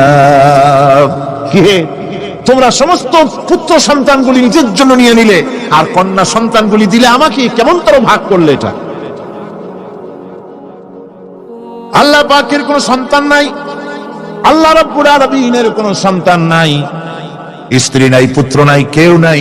আল্লাহ পাক বলেন বাদিউস সামাওয়াতি ওয়াল আরদ। আসমান এবং জমিনের উদ্ভাবক হচ্ছেন তিনি। আন্না ইয়াকুনু লাহু ওয়ালাদুন ওয়া লাম তাকুন লাহু সাহিবা। তিনি তো, তার সন্তান হবে কি করে? তার তো জীবন সঙ্গিনী নাই, তার তো স্ত্রী নাই। আল্লাহ বলছেন আমার তো স্ত্রী নাই, অথচ তোমরা আমার সন্তান বানাচ্ছ। অথচ আমি সবকিছুকেই সৃষ্টি করেছি। সবকিছুর স্রষ্টা কে? যালিকুমুল্লাহু রাব্বুকুম লা ইলাহা ইল্লা হুয়া খালিকু কুল্লি শাইইন ফা'বুদুহু ওয়া হুয়া আলা কুল্লি শাইইন কাদির। যালিকুমুল্লাহু রাব্বুকুম, তিনি এই হচ্ছে তোমাদের আল্লাহ, তিনি তোমাদের রব, তিনি ছাড়া কেউ নাই। সব কিছুর স্রষ্টা তিনি, তারই ইবাদত করো। সব জিনিসের উপরে একমাত্র তিনি ক্ষমতা রাখেন, তার চাইতে ক্ষমতাশীল, ক্ষমতাধারী, শক্তিশালী পৃথিবীতে আর কেউ হতে পারে না। আমার বন্ধুগণ, আল্লাহ রাব্বুল আলামিনের শক্তি, তার ক্ষমতার কথা আল্লাহ পাক আরেকটি আয়াতের মধ্যে বলেছেন, যে আয়াতটা নামাজের পরে আমরা পড়ি। কি আয়াত কোন তো? বলতে পারবেন? প্রত্যেক নামাজের পরে পড়ি। আয়াতুল কুরসি। আয়াতুল কুরসি এমন একটা আয়াত, এই আয়াতটি সম্পর্কে রাসূল করিম সাল্লাল্লাহু আলাইহি ওয়াসাল্লাম বলেছেন, ফরজ নামাজের পরে, প্রত্যেক ফরজ নামাজের পরে যে ব্যক্তি আয়াতুল কুরসি পড়বে, আল্লাহ রাব্বুল আলামিন কিয়ামতের দিন আল্লাহর তার প্রতি দায়িত্ব হবে একটাই, যে আল্লাহ পাক ওই ব্যক্তিকে জান্নাত দিয়ে দিবেন। সুবহানাল্লাহ। কেন? এই আয়াতের মধ্যে কি আছে? এই আয়াতে আছে আল্লাহ পাকের তাওহীদের কথা স্পষ্ট করে বলা হয়েছে। আল্লাহু লা ইলাহা ইল্লা হুয়াল হাইয়ুল কাইয়্যুম। পড়েন সবাই, আল্লাহু লা ইলাহা ইল্লা হুয়াল হাইয়ুল কাইয়্যুম। আল্লাহ তিনি, যিনি ছাড়া কোনো ইলাহ নাই, তিনি সদা জাগ্রত, তিনি চিরঞ্জীব। লা তাখুযুহু সিনাতুন ওয়ালা নাওম। আল্লাহ ঘুমায়, আল্লাহ তন্দ্রা যান, আল্লাহ জিমায়, আল্লাহর জিমারি নাই, আল্লাহর তন্দ্রা নাই, আল্লাহ ঘুমান না। সুবহানাল্লাহি ওয়া বিহামদিহি। অহরহ আর সামনে রয়েছে গোটা পৃথিবী, গোটা আকাশ ও জমিন, সমস্ত সৃষ্টি জগৎ তার সামনে। তিনি ঘুমান না, তার কোনো তন্দ্রা নাই, তার কোনো নিদ্রা নাই। আল্লাহ কোথায় আছে? আল্লাহ কোথায়? এটি আকীদার প্রশ্ন, এটি আকীদার প্রশ্ন। আপনাকে বুঝতে হবে, জানতে হবে আল্লাহ কোথায়। আল্লাহ পাক হচ্ছেন আলাল আরশি ইস্তাওয়া। আল্লাহ পাক আরশে আজিমে সদা সর্বত্র বিরাজিত। এ কথার অর্থ কি? এটার অর্থ হলো আল্লাহ পাকের ইলম মুহাইয়া করে রেখেছে গোটা সৃষ্টি জগৎকে, তার ইলমের ভিতরে রয়েছে সব। কথা বুঝতে পেরেছেন? যদি বলেন আল্লাহ সব জায়গায় আছে, তাহলে তো পানির মধ্যে, বাথরুমের মধ্যে, ঘরের মধ্যে, সব জায়গায় আল্লাহ পাককে থাকতে হয়। যে সব জায়গা অবাঞ্ছনীয়, অবান্তর জায়গা, সেসব জায়গায় আল্লাহকে থাকতে হয়। মূল কথা হচ্ছে আল্লাহ সব জায়গায় আছেন, তার অর্থ আল্লাহ পাক আরশের উপরে আছেন, আরশে ইস্তাওয়া, তিনি সর্বত্র বিরাজমান। এ কথার অর্থ হলো আল্লাহর ইলমে, আল্লাহর জ্ঞানের মধ্যে, আল্লাহর নজরের সামনে, আল্লাহর চোখের সামনে গোটা সৃষ্টি জগৎ রয়েছে। সুবহানাল্লাহ। সুতরাং তার ঘুম নাই, তার নিদ্রা নাই, তার তন্দ্রা নাই। তাই বলে মাঝে মধ্যে খুব ক্লান্ত হন নাকি? না, ক্লান্তি তাকে স্পর্শ করে না। আল্লাহ পাক বলেন, লাহু মা ফিস সামাওয়াতি ওয়া মা ফিল আরদ। আকাশ আর জমিন তার। মান যাল্লাযী ইয়াশফাউ ইনদাহু ইল্লা বিইযনিহি। আল্লাহ পাক বলছেন, কে আছে এমন তার দরবারে তার অনুমতি ব্যতীত সুপারিশ করতে পারে এমন অধিকারও কারো নাই। কিয়ামতের দিন অনেকে মনে করে তো যে অনেক হুজুরদের কাছে মুরিদ হয়ে গেছি, আমার আর পায় কেনা। কিয়ামতের দিন হুজুররা একজনে ধরবে এক হাত, আর এক হুজুরে ধরবে আর এক হাত, আর দুই হুজুরে ধরবে দুই ঠ্যাং, এরকম চ্যাংদোলা করে ফিকে মারবে, জান্নাতের বারান্দায় গিয়ে মামু বাড়ির মতো সব রিকো লাগাবো। এত সহজ না, এত সহজ নয়। আল্লাহ পাকের পারমিশন ছাড়া কোন পয়গম্বর আল্লাহর সামনে কথা বলতে সাহস পাবেন না। সুবহানাল্লাহ। আলেম পীর দরবেশ তো দূরের কথা।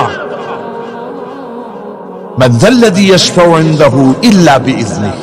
আল্লাহর পারমিশন ছাড়া কেউ কথা বলার সাহস পাবে না কিয়ামতের দিন আল্লাহর দরবারে। সুতরাং অন্যের উপরে নির্ভর করবেন না, যত বড় পীর হোক অন্যের উপরে নির্ভর করবেন না, নির্ভর করবেন আমলের উপরে। আমল কিসের উপরে? আমল। আমল তৈরি করতে হবে আর ভরসা করতে হবে রহমতের উপরে, আল্লাহর রহমত। কিসের উপরে? আল্লাহর রহমতের উপরে ভরসা করতে হবে। আমার ভাইরা, আল্লাহ পাক বলেন, ইয়ালামু মা বাইনা আইদিহিম ওয়া মা খালফাহুম।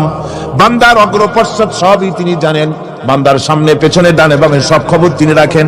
ওয়ালা ইউহিতুনা বিশাইইম মিন ইলমিহি ইল্লা বিমা শা।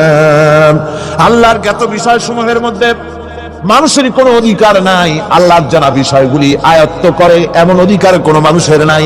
তবে আল্লাহ ইচ্ছে করে যদি কিছু তার নিজের জ্ঞান থেকে জানান, সেটা স্বতন্ত্র কথা।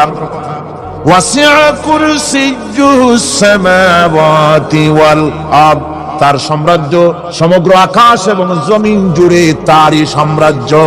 সাম্রাজ্য কার? রাজত্ব কার? বাদশাহী কার? ওয়ালা ইয়াউদুহু হিফযুহুমা ওয়া হুয়াল আলিয়্যুল আযীম। এই সবের রক্ষণাবেক্ষণ এমন কোন কঠিন নয় যা তাকে ক্লান্ত করে দিতে পারে। সুবহানাল্লাহ ওয়া বিহামদিহি। আকাশ এবং জমিন, সমস্ত সৃষ্টি জগৎ, এগুলি এমন কোন ব্যাপার না আল্লাহর কাছে যেগুলি সব কন্ট্রোল করতে গিয়ে তিনি ক্লান্ত হন, শ্রান্ত হন, বিশ্রাম নিতে হয় না। এগুলি কোনো ক্লান্তি শ্রান্তি আল্লাহ পাককে স্পর্শ করেন না। তিনি হচ্ছেন মহান, তিনি এক মহান সত্তা, মহান স্রষ্টা। আল্লাহর জ্ঞান এবং ক্ষমতা সর্বাধিক, সবচাইতে বেশি জ্ঞান এবং ক্ষমতা আল্লাহ সুবহানাহু ওয়া তাআলা। তার চাইতে বড় ক্ষমতা, তার চাইতে বেশি জ্ঞান আর কারো হতে পারে না। কোরআনে কারিমে আল্লাহর জ্ঞান এবং ক্ষমতা আর গুণাবলী সম্পর্কে আল্লাহ পাক বলছেন, এগুলি আমাদের জানা দরকার। আল্লাহকে শুধু আল্লাহ হিসেবে মানলে হবে না, তার গুণ জানতে হবে, তার ক্ষমতা জানতে হবে। আল্লাহর গুণ, আল্লাহকে বিশ্বাস করতে হবে তার গুণ সহকারে। আল্লাহকে বিশ্বাস করবেন কি সহ? গুণ সহ। সাপকে ভয় করতে হবে তার বিষের জন্য, তার বিষ আছে, বিষ সহকারে ওকে ভয় করতে হবে। সাপকে বিষ সহকারে ভয় করতে হবে। বাঘকে আপনাকে আক্রমণ করতে পারে, সেই ভয় করে আপনাকে বিশ্বাস করতে হবে। আগুন জ্বালাই দিতে পারে, সেই ভয় করে, সেই বিশ্বাস করে ভয় করতে হবে। আল্লাহ রাব্বুল আলামিনকে বিশ্বাস করতে হবে তার গুণাবলী সহকারে। এমনি আল্লাহ আছেন, এই কথাটুকুন বলাই যথেষ্ট নয়।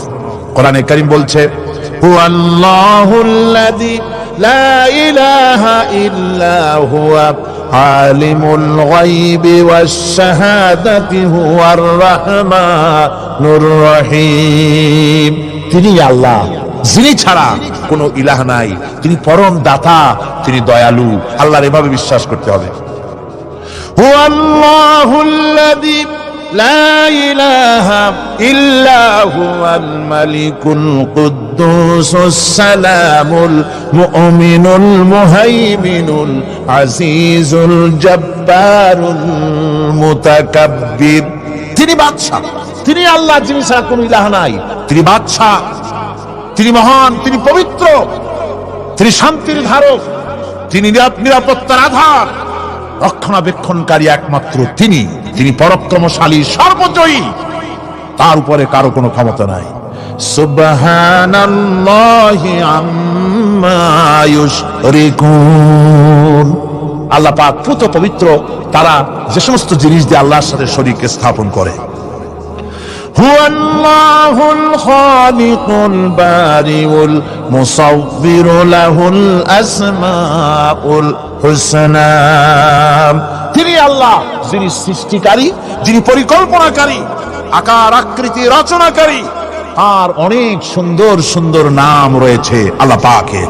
সুতরাং আপনারা মুনাজাত করার সময়, দোয়া করার সময়, আল্লাহ বাগদাদের ওসিলায় আমারে মাফ করো, খাজা বাবার ওসিলায় মাফ করো, আজমিরের ওসিলায় মাফ করো না, হারাম। মুসলমান বলবে, আল্লাহ তোমার রহমান নামের ওসিলায় আমারে মাফ করো। সুবহানাল্লাহ পড়ে, জোরে কোন সুবহানাল্লাহ। আল্লাহ তোমার রহিম নামের ইজ্জতে আমাকে মাফ করো, তোমার জালাল, তোমার জালালের ইজ্জতে আমাকে মাফ করো। তুমি গফুর, তুমি গফার, তুমি আল্লাহ, তোমার চাইতে বড় কেউ নাই। আল্লাহ তোমার ইজ্জত, তোমার শানের কসম, তোমার শানের ওসিলায় তুমি আমাকে মাফ করে দাও। তোমার শান, তোমার বরকত, তোমার রহমান নামের বরকতে আল্লাহ আমি গরিব মানুষ, আমারে পয়সা দাও, আমি ঋণগ্রস্ত, আমাকে ঋণ মুক্ত করে দাও। এইভাবে আল্লাহ পাকের, আল্লাহ বলেছেন আমার আসমাউল হুসনা, আমার সুন্দর সুন্দর নাম আছে, ফাদলু বিহা, আমার নাম সুন্দর সুন্দর নাম দিয়ে আমারে ডাকো। সুবহানাল্লাহ। কার নাম ধরে ডাকবেন? কার নাম ধরে ডাকবেন? খবরদার ভুল করবেন না, খবরদার ভুল করবেন না। আল্লাহকে দিয়ে ডাকুন, আল্লাহর কাছে বলুন সব কথা। কাকে বলবেন? ইউসাব্বিহু লাহু মা ফিস সামাওয়াতি ওয়া মা ফিল ইউসাব্বিহু লাহু মা ফিস সামাওয়াতি ওয়াল আরদ ওয়া হুয়াল আজিজুল হাকীম।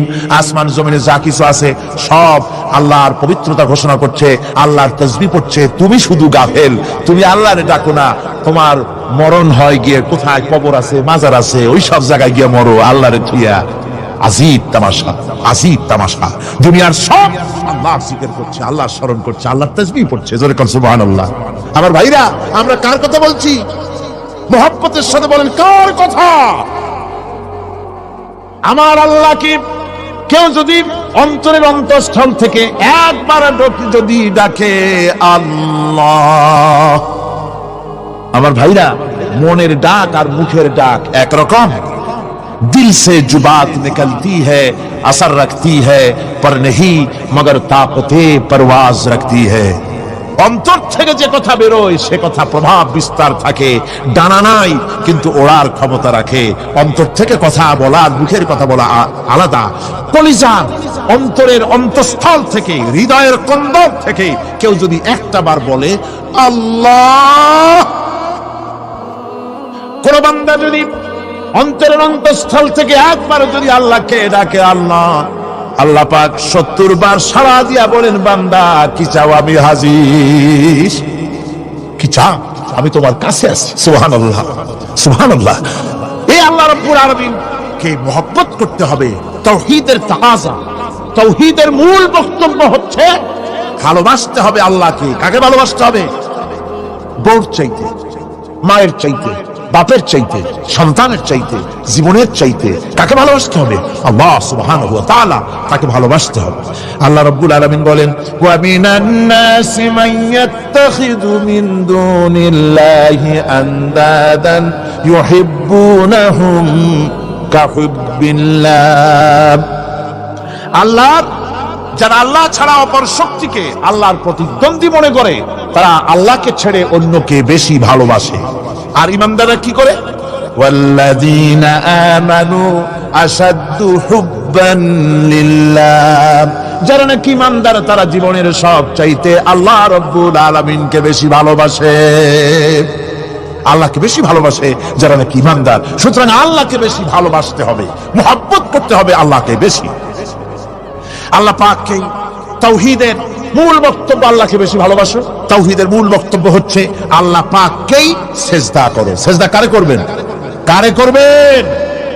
আল্লাহ পাক বলেন, ওয়া মিন আয়াতিহিল লাইলু ওয়ান নাহারু ওয়াশ-শামসু ওয়াল কমার। আল্লাহ পাকের অসংখ্য নিদর্শনাবলীর মধ্যে তার নিদর্শন হতেছে তিনি চাঁদ সৃষ্টি করেছেন, সূর্য সৃষ্টি করেছেন। লা তাসজুদু লিশ-শামসি ওয়ালাল কমার ওয়াসজুদু লিল্লাহিল্লাযী খালাকাহুন্না ইন কুনতুম ইয়্যাহু তা'বুদুন। চন্দ্রকে সিজদা করো না, সূর্যকে সিজদা করো না, যেহেতু চাঁদ আর সূর্যকে আমি আল্লাহ তৈরি করেছি।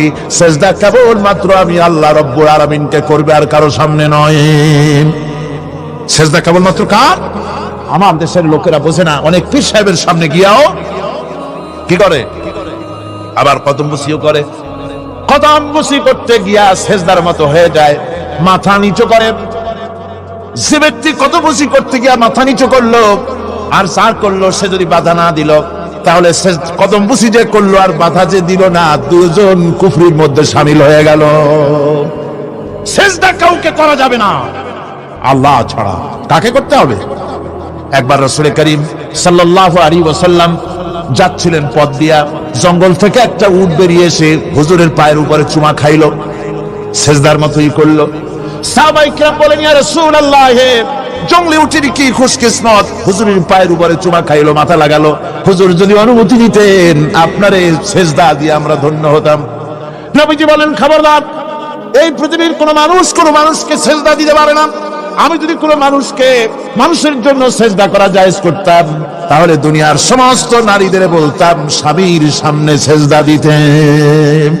সিজদা হবে কেবলমাত্র কার? আর কারো হতে পারে না। সুতরাং আল্লাহ কি সিজদা দিতে হবে? তাওহীদের মূল বক্তব্য আল্লাহকে ভালোবাসো, আল্লাহরে সিজদা দাও, আর নামাজ প্রতিষ্ঠা করো। কি করো?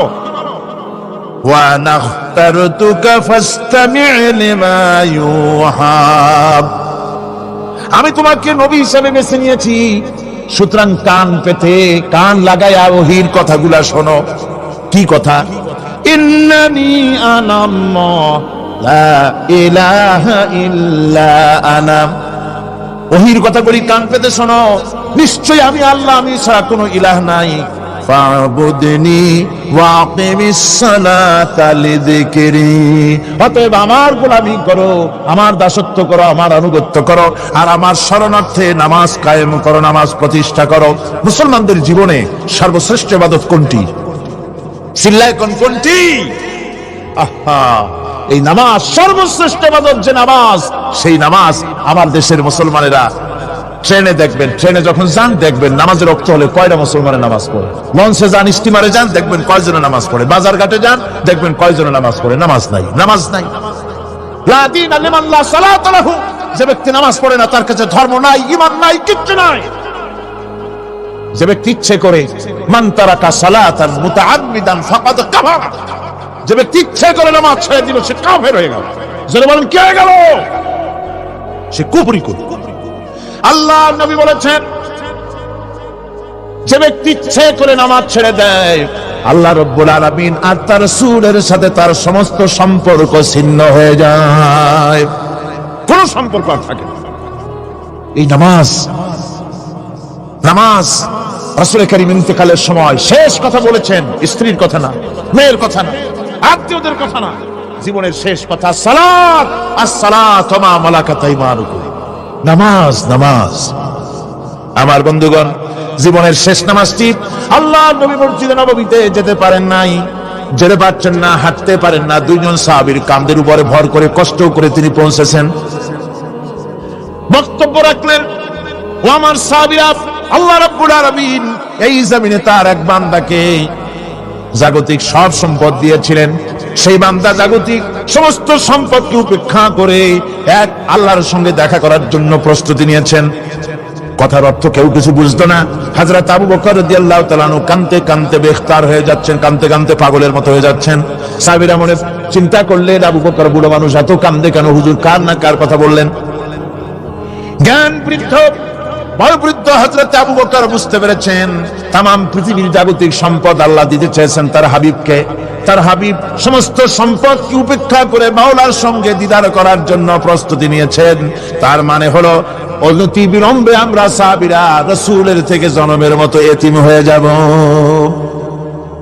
হুজুর বললেন, আজ থেকে মসজিদে নববীর সমস্ত দরজাগুলি বন্ধ হয়ে যাবে, শুধু আবু বকরের দরজাটা খোলা থাকবে। হযরত আবু বকরের কে দায়িত্ব দিয়ে রাসূল পাক হুজরা শরীফে চলে গেলেন। পরবর্তী নামাজের রক্তে এশা রক্ত হয়ে গিয়েছে। সাহাবীরা অনেকক্ষণ অপেক্ষা করে হযরতে আবু বকর রাদিয়াল্লাহু তাআলা আনহু ইমামতির জায়গা দিয়ে দিলেন। তিনি নামাজ শুরু করলেন, পিছনে সাহাবারা কান্দা শুরু করে দিলেন। তাদের মনের ধারণা হলো আল্লাহর নবীর পিছনে নামাজ পড়া জীবনে আমাদের আর কিসমতে হবে না। সাহাবীরা কাঁদতেছেন, আল্লাহ নবী জ্বরে একবার হুঁশে পড়ে না, একবার হুঁশে আসেন। নবীজি হুঁশে এসে হযরত আয়েশাকে জিজ্ঞেস করেন, আয়েশা রে এখন কোন সময়? হযরত আয়েশা বলেন, হুজুর নামাজের রক্ত হয়ে গেছে, সাহাবায়ে কিরাম আপনার অপেক্ষা করে নামাজ শুরু করে দিয়েছেন। হুজুর বলেন, দরজাটা খুলে দাও, আমি একটু দৃশ্যটা দেখি। দরজা খুলে দেওয়া হলো। হযরত আয়েশার কাঁধের উপরে ভর করে হুজুর মাথা উঁচু করে মসজিদে নববী নামাজের দৃশ্য দেখে কিছুক্ষণ তাকায় থেকে শুয়ে পড়লেন। হুজুরের দুই চোখ দিয়ে পানি বেয়ে পড়তে লাগলো। হযরত আয়েশা বলেন, হুজুর নামাজের দৃশ্য দেখে কাঁদেন কেন? আল্লাহর নবী বলেন, আয়েশা রে, এটা কোনো দুঃখের পানি নয়, আমার চোখে পানি এসেছে বড় তৃপ্তির পানি। আজকে নামাজের যে জামাতের দৃশ্য দেখলাম, এই জামাতকে কায়েম করার জন্য তায়েফের ময়দানে আমার রক্ত দিয়ে তায়েফের ময়দান রঞ্জিত হয়েছে, ওহদের ময়দানে আমার দামদান মোরাও শহীদ হয়েছে, সাহাবায়ে কিরাম জীবন দিয়েছেন। এই কষ্টের বিনিময়ে আজ জামাত কায়েম হয়ে গিয়েছে। এই দৃশ্য দেখে আমার মনে পড়লো কিয়ামত পর্যন্ত আমার যত উম্মত পৃথিবীতে আসবে এইভাবে করে তারা জামাত বন্দী হয়ে নামাজ আদায় করবে। আমার ভাইরা, নামাজ হচ্ছে মুসলমানদের জীবনের শ্রেষ্ঠ ইবাদত। সেই নামাজ মুসলমানদের কাছে নাই। নামাজকে ফালতু কাজ বলে মনে করে। আমার বন্ধুগণ, নামাজ পড়বেন, নামাজ পড়বেন, নামাজ ছেড়ে দিবেন না। বলেন তো শয়তান আল্লাহর কয়টা হুকুম ভেঙেছিল? ইবলিস কয়টা হুকুম ভেঙেছে? একটা হুকুম ভাঙ্গা ইবলিস হইছে কি? শয়তান। জোরে কোন কি হইছে? শয়তান হয়ে গেল। একটা মানুষ যদি 24 ঘন্টার ভিতরে 5 ওয়াক্ত নামাজ ছেড়ে দেয়, 5 ওয়াক্ত নামাজের ভিতরে 17টা হুকুম আছে। আল্লাহর কয়টা হুকুম? একটা হুকুম ভাঙার কারণে ইবলিস হয়ে গেল শয়তান। আর 24 ঘন্টার ভিতরে 17টা হুকুম আল্লাহর যারা বরবাদ করে তারা তো শয়তানের বাবা হয়ে যায়। শয়তান দূর থেকে সেলুট মারে যে বাবা তুমি শুধু বাপ না, আমার ওস্তাদও। একটা হুকুম ভঙ্গ করে আমার এই দশা হইছে, আর তুমি 24 ঘন্টায় আল্লাহর 17টা করে হুকুম ভাঙ্গো। তুমি তো শয়তান না, শয়তানের চাইতেও বেকায়দা। জোরে কর নাউযুবিল্লাহ। নামাজের মধ্যে সেজদা দিবেন, মজা পাবেন। নামাজ মেশিনের মতো পড়বেন না, নামাজ পড়বেন মুহাব্বতের সাথে। আল্লাহর সামনে দাঁড়িয়েছেন, কার সামনে? মেশিনের মতো পড়বেন না, গায়ে সারা গোসল পড়বেন। আল্লাহর নবী বলেন নামাজের ভিতরে যখন সিজদায় যাবে, সিজদা যখন দিবে তখন মনে করবে তুমি যেন তোমার কপালকে আল্লাহ রাব্বুল আলামিনের কদম মোবারকের উপরে ছেড়ে দিয়েছো। নামাজ ছেড়ে দিবেন না। 5 ওয়াক্ত নামাজ আমার যুবক ভাইয়েরা, সর্বশ্রেণীর মুসলমান ভাইয়েরা 5 ওয়াক্ত নামাজ বা জামাত আদায় করবেন। রাজি আছেন? রাজি আছেন? কারা কারা রাজি দেখতে চাই? আলহামদুলিল্লাহ, হাত নামা। জোরে কোন আলহামদুলিল্লাহ, হাত নামা। এতদিন যে নামাজ পড়েন নাই, আল্লাহ যেন মাফ করে দেন। জোরে কোন আমিন। উমরি কাজা শুরু করে দিবেন। 5 ওয়াক্ত নামাজ সঠিকভাবে আদায় করবেন। তাওহীদের তাকাজা হচ্ছে নামাজকে প্রতিষ্ঠা করতে হবে। তারপরে আল্লাহর আনুগত্যশীল হতে হবে। এগুলি হচ্ছে তাওহীদের তাকাজা, তাওহীদের কথা। আল্লাহ পাকের প্রতি এই মহব্বত নিয়ে আল্লাহর নামাজ, আল্লাহর রোজা ইত্যাদি সঠিকভাবে জীবনের সকল ক্ষেত্রে করতে হবে। আর সাহায্য চাইতে হবে কেবলমাত্র আল্লাহর কাছে। সাহায্যটা কার কাছে চাইবেন কোন তো? একটু মহব্বতের সাথে কোন। যদি কিছু দরকার হয় কার কাছে চাইবেন? আল্লাহ পাক বলছেন নামাজের প্রত্যেক নামাজের ভিতরে আমরা বলি ইয়্যাকা না'বুদু ওয়া ইয়্যাকা নাস্তাঈন। পড়েন সবাই, ইয়্যাকা না'বুদু ওয়া ইয়্যাকা নাস্তাঈন। আল্লাহ আমরা একমাত্র তোমার গোলাম। একমাত্র কার গোলাম? তোমার গোলাম। সাহায্য কার কাছে চাই? তুমি আল্লাহ, তোমার কাছেই সাহায্য চাই। প্রত্যেক নামাজে, প্রত্যেক রাকাতে সূরা ফাতিহা কথা আমরা বলি। আমার বন্ধুগণ, নামাজের মধ্যে কথা বলা সত্ত্বেও আমরা নামাজের ভিতরে আল্লাহ রাব্বুল আলামিনের কাছে সাহায্য চাই বলে কিন্তু সাহায্যটা আল্লাহর কাছে চাই না। যখন ছেলে হয় না, বিবাহ করেছে 10 বছর হয়ে গেছে, সন্তান হয় না, খাজা বাবার কবরের কাছে গিয়া বলে খাজা বাবা ছেলে নাই, একটা ছেলে দাও। জোরে কোন নাউযুবিল্লাহ। আছে না এমন? বাজে বস্তান নাকি আছে না? জি ভাই, বাইজিদ বস্তান, আস্তানা। সেখানে যায় গাছের সাথে ইট বেঁধে থই। ইট যেমন ভার হবে, মেয়ে লোকের পেটের মধ্যে এরকম বাচ্চা ভার হবে। নাউযুবিল্লাহ। কি আকীদা, কি খারাফাত। আস্তাগফিরুল্লাহুল আযীম। কোন মুসলমানের করা উচিত না ভাই, কোন মুসলমানের এমনটি কাজ করা উচিত না। আস্তানার কচ্ছপের সাথে আর গাছের দড়ি বাঁধার সাথে সন্তান গ্রহণের কি সম্পর্ক? কোরআনে কারীম আল্লাহ রাব্বুল আলামিন বলেন আমি যাকে খুশি পুত্র দান করি, যাকে খুশি মেয়ে দান করি, যাকে খুশি ছেলেও দেই মেয়েও দেই, যাকে খুশি আমি কিছুই দেই না। ছেলে দেওয়ার মালিক কে? আকীদাটা সংশোধন করে জানাজ। খবরদার কোন মাজারে গিয়া কিছু চাইবেন না। কার কাছে চাইবেন? ওই দেখুন আল্লাহ পাক বলেন ফাইযা ফারাগতা ফানসাব ওয়া ইলা রাব্বিকা ফারগাব। আল্লাহ পাক বলেন বান্দারে যখন তুমি খালি হাত হয়ে যাবে, হাতে যখন কিছু থাকবে না, অসহায় হয়ে যাবে, তখন তুমি দাঁড়ায় যাও, হাত দুটি আমার দরবারে ফেলায়া দাও। খালক কি রন্দায়ে হুয়ে दुनिया की ठुकराए हुए आए हैं अब तेरे दर पर हाथ फैलाए हुए। আল্লাহর দরবারে হাত তোলো, আল্লাহর কাছে হাত পাতো। হাত পাতবেন কার কাছে? আল্লাহ পাকের কাছে। আল্লাহ শিখাই দিলেন খালি হাত যখন হয়ে যাবে আমার কাছে চাও, আমার কাছে দাঁড়াও, কারো কাছে চাইও না, আমারে বলো। বুখারী শরীফের ভিতরে এসেছে স্যান্ডেলের ফিতা কাছা যদি ছিঁড়ে যায় মানুষের কাছে চেও না, আমি আল্লাহর কাছে চাও। আমার কাছে চাও, আমি দিব। আল্লাহর ভান্ডারে অভাব আছে? জোরে কোন অভাব আছে? অভাব নাই। বিপদে পড়ে গেছেন, মুসিবতে পড়ে গেছেন, মাজারে গিয়া খবরদার কোন মাজারে গিয়া কিছু চাইবেন না, মাজারে গিয়া নিজের প্রয়োজনের কথা বলবেন না, পরিষ্কার হারাম হারাম কোনো সন্দেহ নাই। মাজারে গিয়া কিছু চাইবেন না, চাইবেন আল্লাহর কাছে। আপনি দেখুন ইউনূস আলাইহিস সালাম বিপদে পড়লেন, আপনি কি ইউনূস আলাইহিস সালামের চাইতে বেশি বিপদে পড়ছেন নাকি? কোন ইউনূস আলাইহিস সালামের চাইতে অত বড় বিপদে দুনিয়ার কোন মানুষ পড়ছে কোনদিন? আমার ভাইয়েরা, মাছে গিরে ফেলেছে, মাছ পানির অথল তলদেশে চলে গেছে, মাছের পেটের ভিতরে জানলা নাই, দরজা নাই। হযরত ইউনূস আলাইহিস সালাম লক্ষ্য করলেন, এখন তো আর বাঁচতে পারবো না, মরা ছাড়া পথ নাই। ইউনূস আলাইহিস সালাম চিৎকার মারলেন, লা ইলাহা ইল্লা আনতা সুবহানাকা ইন্নী কুনতু মিনাজ জালিমিন। পড়েন সবাই, লা ইলাহা ইল্লা আনতা সুবহানাকা ইন্নী কুনতু মিনাজ জালিমিন। লা ইলাহা ইল্লা আনতা, আল্লাহ তুমি ছাড়া কেউ নাই, তুমি ছাড়া কেউ নাই, কোন ইলাহ নাই, মাবুদ নাই। আমি তোমার পবিত্রতা ঘোষণা করছি, তুমি দয়া করে আমাকে বাঁচাও, আমি আমার নিজের উপর জুলম করেছি।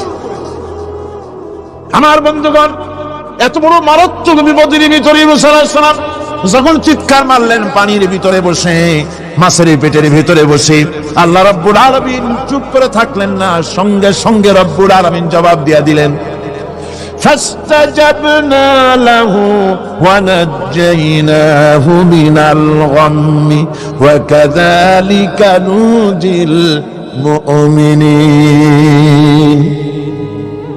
আমি বললাম, ইউনূস তুমি বিপদে পড়েছ, তুমি যখন চিৎকার মারলে, তোমার চিৎকারের আওয়াজ দুনিয়ার কেউ শোনে নাই, কোন রাজা বাদশা, তোমার আত্মীয় বন্ধু বান্ধব কেউ শোনে নাই।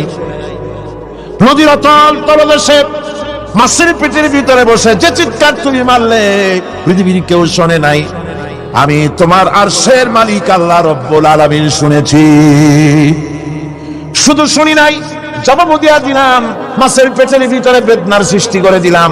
মাছ ভেটে উঠল নদীর উপরে, ব্যথার চোটে মাছ দেখলো, বমি করা ছাড়া পথ নাই, মাছ দরিয়ার কিনারে গিয়া বমি করে ফালাই দিল ইউনূস আলাইহিস সালামকে। আল্লাহ বলেন, ইউনূসকে বাঁচায় দিলাম। ও পৃথিবীর মুমিনেরা, শুধু ইউনূসকে নয়, পৃথিবীর মুমিন বান্দারা যখন বিপদে পড়বে আর আমার কাছে যদি তারা প্রার্থনা করে, আমার কাছে সাহায্য চাই, ওয়া কাযালিকা নুজিল মুমিনিন, এইভাবে করে আমি মুমিনদেরকেও বিপদ থেকে বাঁচাইয়া দিব। জোরে কান সুবহানাল্লাহ। ওয়াদা কার? ওয়াদা কার? সুতরাং মাসারে নয়, মসজিদে গিয়া কাঁদবেন। কোথায় গিয়া কাঁদবেন? কোথায়? মসজিদে গিয়া কাঁদবেন। আমার বন্ধুগণ, আল্লাহ রাব্বুল আলামিন বলেন, ইয়ানসুরকুমুল্লাহু ফালা গালিবা লাকুম, আল্লাহ যদি তোমাকে সাহায্য করেন, তবে কোন শক্তি তোমাকে তার উপরে জয়ী হতে পারবে না, কেউ তোমাকে তার থেকে ফিরাতে পারবে না। আর যদি আল্লাহ তোমাকে জিল্লতি দেন, যদি তোমাকে আল্লাহ পাক লাঞ্ছিত করেন, তোমাকে কেউ সম্মান দিতে পারবে না। দেখুন, ইব্রাহিম আলাইহিস সালামকে নমরুদ আগুনের মধ্যে ফেলাই দিবে, জিবরাইল বলছেন, ইব্রাহিম আমার কাছে সাহায্য চাও, আমি তোমার বাঁচাই দেব, আগুনটারে নিভাই দিব। কত বড় কথা, আমি বাঁচাই দেব, আমার কাছে বলো না। ইব্রাহিম আলাইহিস সালাম জিবরাইলের কাছে সাহায্য চাইছে, কোন চেয়েছে? হযরত ইব্রাহিম বলেন, জিবরাইল সাহায্য তোমার কাছে আমি কেন চাইবো?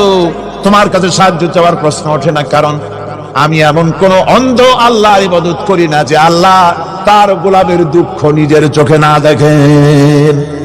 আমি আগুনে পড়ে গেলে, আগুনে জ্বললে পরে আমার আল্লাহ যদি খুশি হন, তাহলে এরকম আগুনে 1000 বার পড়ে জীবন দিতে আমি ইব্রাহিম রাজি আছি। ইব্রাহিম আলাইহিস সালাম আগুনে পড়ে গেলেন, আল্লাহ পাক দেখলেন ইব্রাহিম পাস করছে, কোন ডিভিশন? ফার্স্ট ক্লাস, ফার্স্ট হয়ে গেছে। আগুনের ভিতরে পড়ে গেলেন, আল্লাহ পাক সঙ্গে সঙ্গে আগুনের প্রতি নোটিস করে দিলেন, ইয়া নারু কুনি বারদাও ওয়া সালামান আলা ইব্রাহিম, আগুন আমার ইব্রাহিমের জন্য শান্তিদায়ক, ঠান্ডা হয়ে যা। সুবহানাল্লাহি ওয়া বিহামদিহি। এই জন্য আল্লাহ রাসূল বলেছেন, ইযা সালতা ফাসআলিল্লাহ, যদি কিছু চাও কার কাছে চাইবা? কে শিখাচ্ছেন? রাসূল। আল্লাহ রাসূল বলছেন ইজা সালতা ফাসআলিল্লাহ, যদি কিছু চাও আল্লাহর কাছে চাও, ওয়া ইজা ইসতানতা ফাসতাইন বিল্লাহ, আর যদি কিছু চাইতে চাও, সাহায্য চাও, সাহায্য চাইবে আল্লাহর কাছে। কার কাছে? কোন মাজারে চাইবেন? কোন মাজারে চাইবেন? কোন কবরস্থানে চাইবেন? কারা কারা চাইবেন না হাত উঁচু করে দেখান। ভাইরা, এতক্ষণ আমি যা বললাম, আর রহমান আল্লামাল কোরআন, আল্লাহ আমাদের কোরআন শিখাইছেন, দয়াবান মেহেরবান, তিনি আমাদের কোরআন শিখাইছেন। কোরআন আমাদেরকে তাওহীদ শিখাইছে। কি শিখাইছে? এতক্ষণ তাওহীদের কথা বললাম, এবার শিরকের কথা শুনতে হবে। তাওহীদ বোঝা যাবে না শিরক না জানলে, শিরক বোঝা যাবে না তাওহীদ না জানলে। দিন বোঝা যায় না রাত না বুঝলে, রাত বোঝা যায় না দিন না হলে, টক বোঝা যায় না মিষ্টি না হলে, মিষ্টি বোঝা যায় না টক বা তিতা না হলে। কথা বুঝতে পেরেছেন? একটার বিপরীত আর একটা, এটাকে বুঝতে হবে। সুতরাং শিরক এটা হচ্ছে আন্দাজ আর অনুমানের উপর। শিরকের ভিত্তি আন্দাজ আর অনুমান। শিরকের ভিত্তি কি? এই কথাগুলি আমার না, আমি কার কথা শোনাতেছি? আমি কি কিসসা কাহিনী শোনাচ্ছি? গাঁজাখুরি গল্প? আল্লাহর কথা। আমার আল্লাহ পাক বলছেন, আলা ইন্না লিল্লাহি মান ফিস সামাওয়াতি ওয়া মান ফিল আরদ, জেনে রাখো আসমানের বাসিন্দা হোক আর জমিনের বাসিন্দা হোক, সব হচ্ছে আল্লাহর মালিকানাধীন। কার মালিকানাধীন? وما يتبع الذين يدعون من دون الله شركاء, যারা আল্লাহকে ছাড়া মন গড়া শরীকদারকে ডাকে, আল্লাহরে বাদ দিয়া অন্য শরীকদের যারা ডাকে, তারা এইটা ডাকে কিভাবে? ইয়াত্তাবিউনা ইল্লা যন্না ওয়া ইনহুম ইল্লা ইয়াখরুসুন, তারা নিছক আন্দাজ এবং অনুমানের অনুসারী, আর শুধু কল্পনাই করে। সব কল্পনা, কোনো দলিল নাই। মাজারে গিয়া কিছু চাওয়া, এর কি কোনো দলিল আছে? রাসূলুল্লাহ এরকম করেছেন? সাহাবায়ে কেরাম এরকম করেছেন? আগরবাতি দেওয়া, মোমবাতি দেওয়া, চাদর দেওয়া, এগুলো রাসূলুল্লাহ করেছেন না সাহাবায়ে কেরাম করেছেন? এগুলি সব আন্দাজ এবং অনুমানের উপরে করা। শিরক হচ্ছে অন্ধ অনুকরণের পরিণতি। ওই দেখছি মা বাপ করেছে, মুরব্বীরা করেছে, তাই করে। আল্লাহ পাক বলছেন, যদি তাদের জিজ্ঞেস করে সব কাজ করো কেন তারা? রব্বুল আলামিন বলেন, হাউলাই মা ইয়াবুদুনা ইল্লা কামা ইয়াবুদু আবাউহুম মিন ক্বাব। হে নবী, এরা সেই মিথ্যা খোদাদের ইবাদত করে। কেন করে? প্রশ্ন করা হলে তারা এই জন্যই করে যে তাদের বাপ দাদারে করতে দেখেছে, তাই বাপ দাদাদের অনুসরণ তারা করে, অনুকরণ করে, আন্দাজের উপরে, অনুমানের উপরে। তাদের কাছে কোনো দলিল নাই। এই শিরক থেকে ফিরে থাকার জন্য সূরা লোকমানের মধ্যে দেখুন, হযরতে লোকমান তিনি তার সন্তানকে ডেকে বলছেন, ইয়া বুনাইয়া ইয ক্বালা লুকমানু লিবনিহি ওয়া হুয়া ইয়াইযুহু ইয়া বুনাইয়া লা তুশরিক বিল্লাহ ইন্নাশ শিরকা লাযুলমুন আযীম।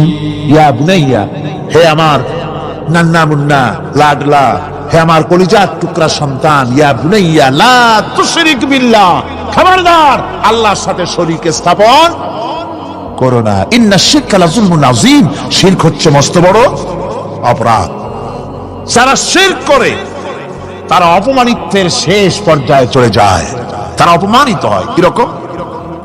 ومن يشرك بالله فكأنما خر من السماء فتخطفه الطير أو تهوي به الريح في مكان سحيق। আল্লাহর সাথে যারা শিরক করে সে যেন আকাশ থেকে পড়ে গেল। তার কথা এটা, যে ব্যক্তি শিরক করলো সে যেন আকাশ থেকে পড়ে গেল, আর পাখি যেন তাকে মহাশূন্য থেকে ছো মেরে নিয়ে গেল, বাতাস যেন তাকে এক বিরাট প্রান্তর নিয়ে বিন্দু বিন্দু করে ছিন্ন ভিন্ন করে দিল। তার মানে হলো আকাশ থেকে পড়ে যাওয়ার অর্থ হলো তাওহীদের অবস্থান থেকে সরে যাওয়া। পাখিতে ছো মারার অর্থ হলো যখন সে শিরক করে তখন শয়তানের সে ফুটবল হয়ে যায়। শয়তানের কি হয়? শয়তানের ফুটবল হয়ে যায়। বাতাস উড়িয়ে নেওয়ার অর্থ হলো লালসা এবং নফসের প্রবৃত্তির ভিতরে লোকটি নিমজ্জিত হয়ে যায়। সুতরাং অপমান এবং লাঞ্ছনা পাওনা থাকে যারা শিরক করে তাদের জন্য। আল্লাহ শিরকের ব্যাপারে একটা দৃষ্টান্ত দিচ্ছেন। আল্লাহ পাক কোরআন শরীফে অনেক দৃষ্টান্ত দিয়েছেন। দৃষ্টান্ত দিলে লোকেরা বোঝে ভালো, ঠিক কিনা কোন? আল্লাহ পাক দৃষ্টান্ত দিচ্ছেন, ইয়া আইয়ুহান নাসু দুরিবা মাসালুন ফাসতামিউ লাহু ইন্নাল্লাযীনা তাদউনা মিন দুনিল্লাহি লা ইয়াখলুকু যুবাবান ওয়া লাউ ইসতামাউ লাহু। আল্লাহ পাক বলেন, হে মানব সকল, আমি আল্লাহ একটা দৃষ্টান্ত দিতেছি, তোমরা শোনো। সুবহানাল্লাহ। আল্লাহ পাক বলছেন, আমি একটা দৃষ্টান্ত দেই, তোমরা শোনো। ফাসতামিউ লাহু, কান পাতা ভালো করে শোনো আমার দৃষ্টান্তটা। আমি আল্লাহর বাদ দিয়ে যারা অন্যদেরকে ডাকে প্রয়োজন পুরাবার জন্য, সন্তান পাওয়ার জন্য, স্বাস্থ্য ভালো হওয়ার জন্য, ঋণ মুক্ত হওয়ার জন্য, ইবাদত করার নিয়ত নিয়ে আমারে বাদ দিয়ে তারা যারা ডাকে, যাদেরকে ডাকা হলো, ওরা তো মাছির মতো একটা প্রাণীও বানাইতে পারে না। ছোট্ট একটা মাছিও বানাইতে পারে? জোরে বলেন, পারে? মাছির মতো প্রাণী বানানো তো দূরের কথা, ওয়াইয়াসলুবুহুম যুবাবু শাইআ লা ইস্তানকিযুহু মিনহু যাউফাত তালিব ওয়াল মাতলুব। ওই মাছি যদি তার কাছ থেকে কোনো জিনিস হরণ করে নিয়ে যায়, মাছির কাছ থেকে ওটা ফিরায় রাখারও ক্ষমতা তার নাই। মূর্তি বানানো হয় 10 খানা হাত, 20 খানা হাত, 40টা মাথা, সামনে ডাব আছে, চিড়ে আছে, কলা আছে, মুড়ি আছে, কত খাবার। মাছিতে সব যদি নিয়ে যায়, কুত্তায় দাঁড়ায় যদি গায়ে পেশাবও করে দেয়, এতগুলো হাত একটা হাত দিয়েও সরাইয়া দিতে পারে না। আল্লাহ পাক বলেন, দাউফাত তালিবু ওয়াল মাতলুব। যাদের কাছে ওরা চায়, ওই আশ্রয় প্রার্থী আর আশ্রয়দাতা দুটোই দুর্বল। হাদিস শরীফে এসেছে, একবার এক মুশরিক রাসূল করিম সাল্লাল্লাহু আলাইহি ওয়াসাল্লামের কাছে এসেছেন একটা ভাঙ্গা, ঠ্যাং ভাঙ্গা, কল্লা ভাঙ্গা একটা মূর্তি নিয়ে। হুজুর বলছেন যে তোমার এই মূর্তিটার কল্লা ঠ্যাং ভাঙ্গা কেন? সে ব্যক্তি কইল যে হুজুর, এটা হলো আমার খোদা। বিপদ আপদ থেকে বাঁচার জন্য সবসময় বলে রাখি, না জানি কোন সময় কোন বিপদে পড়ে যাই। পথে চলতে গিয়ে পেশাব আসলো, ভাবলাম খোদারে নিয়ে এই কাম করুন, তার রাস্তার উপরে দাঁড় করায় রাখা, এরপরে আমার কাজ সারলাম। এসে দেখি খোদাটার মাথা থেকে শুরু করে পা পর্যন্ত খালি ভিজা। ভাবলাম খোদার শরীর ভিজা, নিশ্চয়ই কোনো বরকতের পানি হবে। কোলে তুলে নিয়ে চাট আরম্ভ করলাম। চাটতে গিয়ে টের পাইলাম যে গন্ধ লাগে টক টক। আশ্চর্য কথা, বরকতের পানি এরকমের ঝাঁঝালো গন্ধ, নাক ছিঁড়ে যাওয়ার মতো। বিষয়টা কি? কিসের বরকত? এদিক ওদিক তাকায় দেখি দূরে একটা কুত্তা দাঁড়ানো, আর তার নিচের থেকে পানি টপকাচ্ছে। তখন বুঝলাম কি বরকতের পানি। কয় হুজুর, মেজাজটা খারাপ হয়ে গেল। খোদাটা ঠ্যাং না ধরিয়া ঠ্যাং ধরে বললাম, তুই খোদা না হুদা? কুত্তার পেশাব দিয়া নিজের বাঁচাইতে পারো না, আমারে বাঁচাবি কেমনে? কাছার দিয়া কল্লা ভাঙ্গা ফেলাইছে। হুজুর জিজ্ঞেস করলেন, আমার কাছে কেন এসেছো? মুশরিক ব্যক্তি বলছি, ইয়া রাসূলুল্লাহ, জীবনের ভুল বুঝতে পেরেছি, আমি এখন তাওহীদের শরবত পান করতে এসেছি। নবীজি বললেন, পড়ো লা ইলাহা ইল্লাল্লাহু মুহাম্মাদুর রাসূলুল্লাহ। আল্লাহ পাক কি সুন্দর করে বুঝাচ্ছেন, আমি ছাড়া কারো কোনো ক্ষমতা নাই। আল্লাহুল্লাযী খালাকাকুম সুম্মা রাযাকাকুম সুম্মা ইউমীতুকুম সুম্মা ইউহয়ীকুম। আল্লাহ বলছেন, ও বান্দারা শোনো, আমি আল্লাহ তোমাদেরকে সৃষ্টি করেছি, শুধু সৃষ্টি করি নাই, খাবার দিছি। কে দিয়েছেন খাবার? সৃষ্টি করেছি, খাবার দিয়েছি, এরপরে তোমাদের মৃত্যু করব, আবার মৃত্যুর উপরে আমি আল্লাহ তোমাদের জিন্দা করব। হাল মিন শুরাকাইকুম মান ইয়াফআলু মিন যালিকুম মিন শাই। তোমরা তাদের পূজা করো, তোমরা তাদের ইবাদত করো, আমি আল্লাহ ছাড়া আমি যে সব কাজ করি, এই সব কাজ তোমাদের ওই সব দেবদেবতীরা করতে পারে? আল্লাহ বলেন, পারে না। সুবহানাহু ওয়া তাআলা আম্মা ইউশরিকুন। তিনি পবিত্র, পবিত্র, পবিত্র। তারা যে সমস্ত কথা বলে আর আল্লাহর সাথে যে সমস্ত জিনিস দিয়ে শরীক স্থাপন করে, তার থেকে আল্লাহ মহান, পবিত্র। আল্লাহ পাক বলেন, দেখো আমার কত ক্ষমতা, চিন্তা করো। কুল আরাইতুম ইন আখাযাল্লাহু সামআকুম ওয়া আবসারাকুম ওয়া খাতামা আলা কুলুবিকুম মান ইলাহুন গায়রুল্লাহি ইয়াতিকুম বিহ। আল্লাহ পাক বলেন, ও নবী আপনি বলেন, বলে দিন, আল্লাহ যদি, তোমরা কি কখনো এই কথা চিন্তা করে দেখেছো, আল্লাহ যদি ইচ্ছে করেন তাহলে তোমাদের